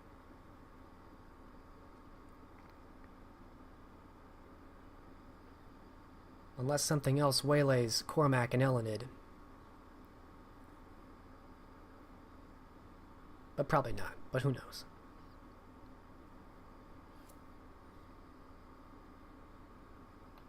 Gee, I hope not. Suddenly, Or lupine. Lupines Oh, fall from God. the sky. Lupines fall, everything dies. Basically. Alright. Good game. We got to most of the stuff I wanted to get to tonight. And I'm going to do 2 XP all around. Let's do some entertaining role-playing, starting with Cormac. Ooh, well, a lot of cool stuff happened tonight, but I'm going to go with our side of the equation and give it to Elined. Just because that scene that happened with Cappadocian was so damn cool.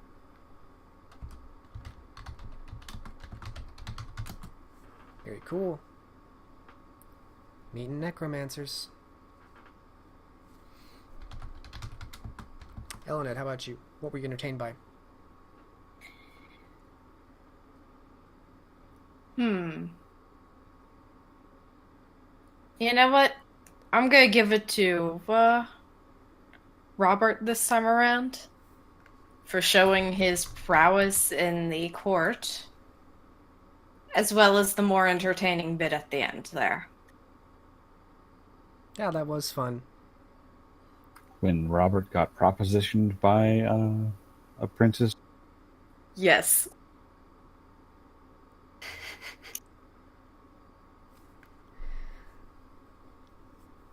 Maybe we can pleasure each other. if you know what I mean. Wink, wink, nudge, nudge. I love that he didn't know what you meant. I love that too. It's like, it's perfect for Robert, like, totally blasé about it. Robert, what about you? Give it to Elined. Excellent. And Thomas. I'm going to give it to Cormac for continuing to be his own worst, at least inside his own head. His own worst enemy? Yeah. Keeps owning up to what you call him, treason. Y'all got any more of that there treason?